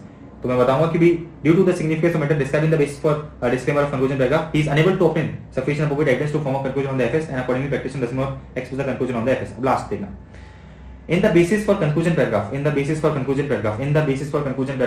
in relation to either qualified conclusion due to inability to obtain sufficient appropriate evidence or when the practitioner disclaims opinion। वही मैं reason बताऊंगा भाई basis for conclusion paragraph में of course बताते हो कि भाई जो मैंने मॉडिफाई करी ओपिनियन उसका रीजन क्या है। इजी। अब देखने चाहते हैं, सब कुछ हमने खत्म कर लिया, सारा काम हमने कर लिया। अब आपको जो है रिपोर्ट इशू करनी है, प्रैक्टिशनर की रिपोर्ट। तो प्रैक्टिशनर की रिपोर्ट में कंटेंट्स क्या क्या है,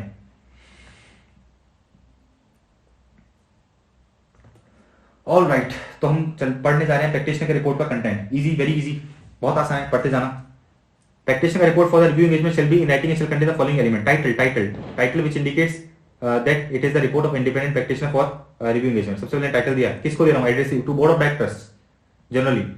नंबर 3 एन इंट्रोडक्टरी पैराग्राफ, उसके अंदर क्या होगा, आइडेंटिफाई द एफएस रिव्यू, कौन से एफएस में रिव्यू करें, including the identification of title, balance sheet, PNL account, cash flow statement, date and period, accounting policy, ये है एफएस मैंने रिव्यू कर दिए हैं। मैं बताऊंगा इंट्रोडक्टरी पैराग्राफ में कि मैंने एफएस को रिव्यू कर दिया है। फिर मैनेजमेंट की जिम्मेदारी है, description of responsibility of management for the preparation of FS including an explanation that management is responsible for उनका प्रिपरेशन एंड इंटरनल कंट्रोल। अगर एफएस स्पेशल पर्पस एफएस है, स्पेशल पर्पस एफएस का अलग से जो है आपका टॉपिक दे रखा है, तो आप जब समझोगे आपको समझ में आएगा। अभी इतना सा पढ़ लो, अगर एफएस जो है स्पेशल पर्पस एफएस है, डिस्क्रिप्शन कि भाई इसका पर्पस क्या है और इसके इंटेंडेड यूजर क्या है। तो description of purpose for which FS are prepared and if necessary the intended users or reference to note in special purpose FS that contains that information. तो रेफरेंस भाई एफएस में कहां पर इसका नोट मिलेगा आपको वो भी बताना पड़ेगा। If the management has the choice of FRF in the preparation of such FS, इसका भी मैं जो स्पेशल पर्पस फ्रेमवर्क का भी मैं जो है आपका जो एसआरई दे रखा है उसको हम पकड़ेंगे फटाफट, उसको भी इस लेक्चर के बाद खत्म करने की कोशिश करेंगे, उसमें आपको समझ में आ जाएगा कि ये क्या कहना चाह रहा है एग्जैक्टली।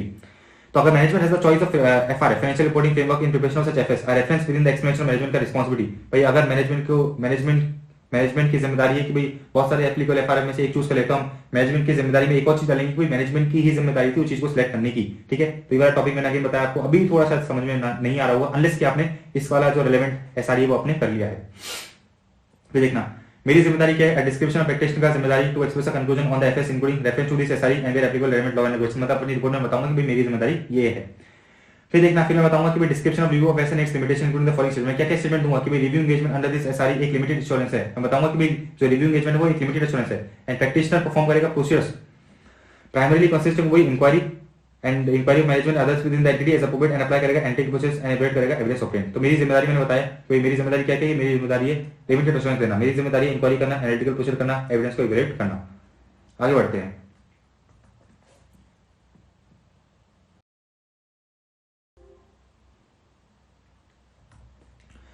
तो देखना प्रैक्टिशनर बताएगा कि भाई procedures perform in the review are substantially less than those performed in the audit conducted in accordance with SA and according the practitioner does not express an audit opinion on the FS, ठीक है, easy. अच्छा paragraph under the heading conclusion that contains, मतलब मैं अपना conclusion दूंगा भाई practitioner का conclusion on the FS as a whole in accordance with this and reference to the applicable FRF used to prepare the FS. अच्छा when the practitioner का conclusion क्या है, मॉडिफाइड है, वही बताऊंगा कि भाई paragraph under the appropriate heading that contains practitioner modified opinion and paragraph under an appropriate heading that provides a description of the matter, easy। फिर reference to the practitioner obligation under this SRE to comply with the relevant ethical requirement, मैं अपनी report में बताऊंगा कि मैंने SRE की सारी requirements को कंप्लाई करा है। फिर मैं मेरी डेट, इस रिपोर्ट की डेट क्या है मैं अपना साइन करूंगा और इस साइन करने की जगह क्या है, Jaipur, Delhi, New York, America, anything. अच्छा लास्ट 3-4 चीजें वेरी इजी। इवन पैराग्राफ कब डालते हैं, प्रैक्टिशनर में consider it necessary to draw user का attention to a matter presented or disclose, ऐसे 706 आपने पढ़ रखा होगा, बेसिकली वही कॉपी पेस्ट इधर इन लोगों ने मार रखा है। The practitioner may consider it necessary to draw user का attention to a matter presented or disclosed in the FS that in practitioner का judgment is of such importance that is fundamental to the user understanding of the FS.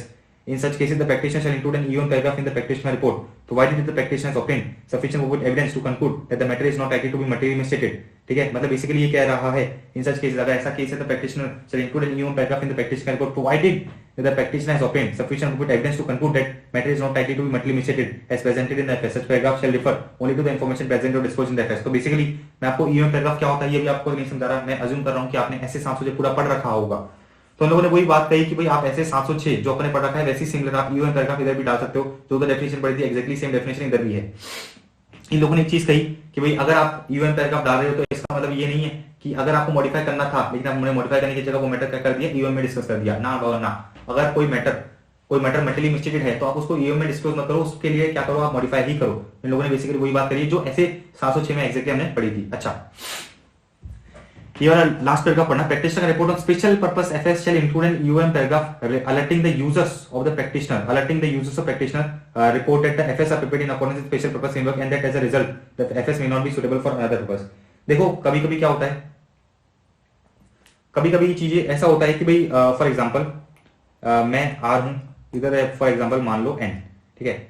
अब ये an person जो है ये मेरे पास आया, बोले कि भाई मेरे को तो आपके साथ कोई बिजनेस करना है, ठीक है, मेरे को आपके साथ कोई बिजनेस करना है, लेकिन भाई मेरे को तो आपके फाइनेंशियल समझ नहीं आते, आप एक काम करो, मैं आपको कुछ तरीके बताता हूँ, इस बेसिस पे आप क्या करो, मेरे एफएस को आप अपने एफएस बनाओ और फिर मुझे प्रेजेंट करो। मैं ये देखना चाहता हूँ कि भाई आपके औकात है कि नहीं है, हम छोटे मोटे लोगों से डील नहीं करते, मैं चाहता हूँ कि आप मेरे फ्रेमवर्क के अकॉर्डिंग मैं जो कॉन्ट्रैक्ट में बता रहा हूँ उस बेसिस पे आप क्या करो, एफएस को बनाओ, उस बेसिस पे एफएस में कुछ एडजस्टमेंट करो, फिर मुझे बताओ कि भाई आपकी पोजीशन क्या है। अच्छा एन जो बंदा है वो ऐसे ही बकवास तो करेगा नहीं, एन जो बंदा है किसी की रिपोर्ट पे रिलाई नहीं करेगा, तो एन ये कहेगा कि भाई जो बेसिस पे मैं बता रहा हूँ आप अपने एफएस को उस तरह से एडजस्ट करके लेके आओ, लेकिन इस एक सीए से करवा के लाना ही है, किसी भी आंडू पांडू से मत करवाना, एक सीए को पकड़ लाना और सीए से करवा के लाना। तो जनरली मोटा अभी आप समझ लो स्पेशल पर्पस का मतलब यही होता है कि भाई किसी स्पेशल पर्पस के लिए और किसी स्पेशल पर्पस फ्रेमवर्क के बेसिस पे एफएस क्या बनाए जा रहे हैं। तो उन्होंने कहा जब प्रैक्टिशनर का रिपोर्ट, तो अगर मैं वो प्रैक्टिशनर हूं जो मैं वो काम कर रहा हूं जो स्पेशल पर्पस का काम करने के लिए अपॉइंट करा गया हूं, तो प्रैक्टिशनर का रिपोर्ट और special purpose FS shall include an UM paragraph alerting the users of practitioner का रिपोर्ट, तो मतलब अगेन जो मैं रिपोर्ट दूंगा उसमें यूएम पैराग्राफ डालूंगा और फिर मैं बताऊंगा कि जो एफएस बने हैं ये स्पेशल पर्पस फ्रेमवर्क के लिए बनाए गए हैं एंड इसका आपके लिए कोई लेना नहीं, मतलब इस रिपोर्ट को आप यूज नहीं कर सकते, ये आपके काम नहीं आएगी। ये एक कॉन्ट्रैक्ट के बेसिस पे किसी पर्टिकुलर टर्म्स एंड कंडीशन से बने गई एफएस हैं, ये आपके काम नहीं आएगी। तो ऐसा जो है प्रैक्टिशनर क्या करेगा, अपनी रिपोर्ट में यूएम पैराग्राफ डालेगा और उसमें बताएगा कि ये जो एफएस हैं स्पेशल पर्पस फ्रेमवर्क है एंड ठीक है, हो सकता है कि आपके काम ना आए। Practitioner shall include an UM paragraph immediately after the paragraph that contain practitioner opinion, मतलब प्रैक्टिशनर के ओपिनियन के बाद यूएम पैराग्राफ आ जाएगा। आगे बढ़ते हैं। अदर मैटर पैराग्राफ, अगेन वही 706 वाली बात इन लोगों ने इधर कह दी। अगर practitioner considers is necessary to communicate a matter then other than the matters other than the matter that are presented or disclosed in the FS that in auditor का professional judgment is relevant to the user का understanding of the review, practitioner का responsibilities and practitioner का report and that is not prohibited by law or regulation, practitioner क्या कर सकता है, other matter paragraph डाल सकता है। तो अगेन मैं आपको ये चीज नहीं समझा रहा, मैं अज्यूम कर रहा हूँ कि आपने 706 में यूएम और other matter paragraph पूरा समझ लिया होगा। आगे बढ़ते हैं। प्रैक्टिशनर की रिपोर्ट की डेट, वेरी इजी। प्रैक्टिशनर जो है, प्रैक्टिशनर की रिपोर्ट मतलब बेसिकली मैंने जो है रिपोर्ट इशू कर दी, सॉरी मैंने रिपोर्ट इशू नहीं करी, मैंने रिव्यू कंप्लीट कर दिया। अब मैं जब रिपोर्ट इशू कर रहा हूं तो रिपोर्ट में डेट कौन सी डालूंगा, तो बेसिकली कौन सी डेट डालोगे, जब आपको सारे के सारे एविडेंस मिल गए हैं अपनी जो भी अंडरस्टैंडिंग है, अपनी जो भी कंक्लूजन है उसको सपोर्ट करने के लिए। तो लोगों ने कहा practitioner shall date the report no earlier than, भाई इससे पहले मत डालना, no earlier than the date on which practitioner has obtained sufficient proof evidence as the basis for practitioner conclusion, ठीक है, including being satisfied that the statements all the statement that comprise the FS under the applicable FRS including the related notes बन चुके हैं and those with the recognised authority responsibility for the FS, मतलब management. Basically इसने कहा कि भाई आप जब रिपोर्ट का डेट इशू करोगे, डेट डालोगे, तो डेट कौन सी होनी चाहिए, जब आपको सारे एविडेंस मिल गए हैं, जब आपको पता चल गया कि भाई एफएस अच्छी तरह बन चुके हैं एंड जिसने बनाए हैं उन्होंने भी ये जिम्मेदारी ले ली है। अच्छा, डॉक्यूमेंटेशन सब काम हो चुका है, बस अब आपको क्या करना है, डॉक्यूमेंटेशन करना है। मैं रिव्यू करने गया था अंबानी साहब की कंपनी को, सब कुछ कर लिया मैंने, रिपोर्ट भी इशू कर दिया, मेरा काम है डॉक्यूमेंटेशन का। अब देखना डॉक्यूमेंटेशन में क्या करता है। Last topic, the preparation of documentation for the review provides evidence that the review was performed in accordance with SRE। इस SRE के अकॉर्डिंग, भाई अगर मैंने जो भी रिव्यू करा है उसका डॉक्यूमेंटेशन कर दिया तो मैं ये प्रूव कर सकता हूं कि भाई भविष्य में मैं ये प्रूव कर सकता हूं कि जो रिव्यू करा गया था वो इस SRE 2400 के बेसिस पे किया गया था and legal and regulatory requirements को ध्यान में रखते हुए किया गया था। आगे देखना, practitioner shall document the following aspects of the engagement in a timely manner. ये वाले सारे एस्पेक्ट्स को क्या करेगा, डॉक्यूमेंट करेगा। To enable an experience practitioner having no previous connection with the engagement to understand. भाई हो सकता है कि भाई अभी मैं रिव्यू कर रहा हूं, मेरे बाद में जाके 6 महीने बाद जाके 3 महीने बाद जाके कोई दूसरा प्रैक्टिशनर को रिव्यू करने आ जाए, तो मुझे चीजें डॉक्यूमेंट इस तरह से करनी है, कि कोई भी एक्सपीरियंस प्रैक्टिशनर, कोई दूसरा प्रैक्टिशनर जब मेरे डॉक्यूमेंट्स को पढ़ने चाहे तो उसको सारी नॉलेज हो जाए। तो practitioner shall document the following aspect of the engagement in a timely manner sufficient to enable an experience practitioner having no previous connection with the engagement, having no previous connection in the engagement। जो नया बंदा आ रहा है उसको मेरे engagement के बारे में कुछ पता नहीं होगा, लेकिन मेरे जो डॉक्यूमेंट्स हैं, मेरी डॉक्यूमेंटेशन को देख के वो सब कुछ समझ जाए। To understand the anti of procedure perform, मैंने कौन कौन से प्रोसीजर परफॉर्म करे थे, ठीक है, मैंने कौन कौन से रिजल्ट्स ऑब्टेन करे थे, ठीक है, मेरा कंक्लूजन क्या था। Significant matters arising to the engagement, कौन कौन से सिग्निफिकेंट मैटर्स थे जो मेरे रिव्यू के दौरान अराइज हुए थे। प्रैक्टिशनर कंक्लूजन दे रहा हूं, प्रैक्टिस का मतलब मेरा कंक्लूजन उस पे क्या था, and significant professional judgements made in reaching those conclusion. देखना वापस ये बात क्या कह रहा है, प्रैक्टिशनर करेगा, डॉक्यूमेंट करेगा इन सारे फॉलोइंग एस्पेक्ट्स को। क्यों डॉक्यूमेंट करेगा, ताकि कोई दूसरा एक प्रैक्टिशनर जब रिव्यू करने आए, ठीक है, जिसको इस एंगेजमेंट के बारे में कुछ पता नहीं है, कोई दूसरा प्रैक्टिशनर एंगेज करने आए जिसको इस एंगेजमेंट के बारे में कुछ पता नहीं है, लेकिन वो मेरे डॉक्यूमेंट्स को देख के सब कुछ समझ सके। फॉर एग्जांपल मेरे फॉर्म में 4-5 पार्टनर्स है, ठीक है, इस साल क्या करा, मैंने रिव्यू कर दिया, अगले साल हो सकता है या 3 महीने बाद 6 महीने बाद कोई दूसरा पार्टनर रिव्यू कर दे, तो ठीक है, मैं वापस एंगेज कर दूंगा, तो मैं अपने डॉक्यूमेंट्स पकड़ा दूंगा कि भाई देखो मैंने ऐसा रिव्यू करा था, ये मेरे क्वेश्चन थे, ये मेरे रिजल्ट्स थे, ये मेरे कंक्लूजन थे, ठीक है, ये सिग्निफिकेंट मैटर्स राइज हुए थे, इनको किस तरह से मैंने सॉल्व करा, ये सारी चीजें मैंने उसको बता दी, वो इसको पढ़ लेगा, वो अपना रिव्यू कर सकता है। अब फिर ठीक है, देखना आगे last topic, in documenting the NTE nature timing and extent of process perform as required by the practitioner. क्या रिकॉर्ड करेगा, और भाई किसने काम करा था, कि कौन सी दिन पे काम करा गया था, कौन से दिन पे काम कंप्लीट हो गया था, हु रिव्यूड द वर्क, किसने काम को रिव्यू करा था for the purpose of quality control for the engagement and date and extent of review. So विराम 2024 एसआरई पूरा इधर खत्म होता है, ठीक है।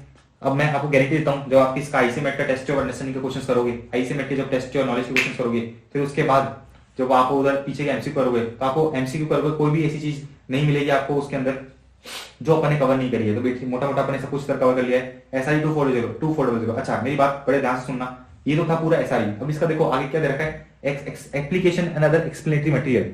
मतलब इन लोगों ने जो ऊपर वाली चीजें है ना उनमें और फैला के बातें कर रखी है। इधर अपना पूरा एसआरई खत्म हो जाता है, लेकिन अगर आप पढ़ना चाहो तो वो पढ़ सकते हो। अगेन ये तो अपना 24 पेज का पूरा एसआरई था, वो अपना करीबन और 50 पेज लोगों ने एडिशनल डाल दिए। तो जो हमने ऊपर बात करी उनको बड़ा ना चढ़ा के डिटेल में उन लोगों ने एक्सप्लेन कर रखा है। तो मेरे अकॉर्डिंग अगर आपको एसआरई 2024 की इधर तक भी पूरी नॉलेज हो जाती है ना, तो आपका काम हो जाएगा। इसमें से जनरली क्वेश्चन बन जाएंगे, ठीक है। उसमें से क्वेश्चन आने के चांसेस ऑफकोर्स होते हैं, लेकिन बहुत रेयर है। रेयर इन द सेंस कि भाई देखो, अगर इतने सारे एसआरई हैं, इतने ऐसे हैं, और सब में इन लोगों ने एक्सप्लेनेशन, एप्लीकेशन और एक्सप्लेनेटरी मटेरियल दे रखा है, तो बेसिकली बहुत सी कम रेलेवेंट चीजें होती हैं। लेकिन ऑफकोर्स मैं देखो ये नहीं कहूंगा, झूठ नहीं कहूंगा, मैं तो ये कहूंगा कि उसमें से भी बहुत सारी चीजें आ सकती हैं, लेकिन चांसेस कम है, ठीक है। तो अगर आपने एसआरई पूरा ही मोटा मोटा कर लिया, जनरली इसमें से क्वेश्चन बनते हैं, इनमें से एमसीक्यू बनेंगे, अगर आपका मन हो तो आप उसको पढ़ सकते हो। तो मैंने आपको पूरा एसआरई जो उधर समझाया है उसी को उन लोगों ने उधर थोड़ा डिटेल में कर रखा है। तो अगर आपने पूरा मेरा वीडियो देखा है तो आपको एसआरई का पूरा कॉन्सेप्ट समझ में आ गया होगा। अगर आप एप्लीकेशन और एक्सप्लेनेटरी मटेरियल पढ़ना चाहते हो, पढ़ सकते हो। तो आप मुझे कमेंट करके बता सकते हो कि भाई आपको नेक्स्ट किस टॉपिक पे वीडियो चाहिए, राइट। मैं ट्राई करूंगा कि रोज आपको एक ऑडिट का एक ऐसे या फिर एसआरई आपको पढ़ा के दिया जाए। All right, so let us just stop this working now, bye bye.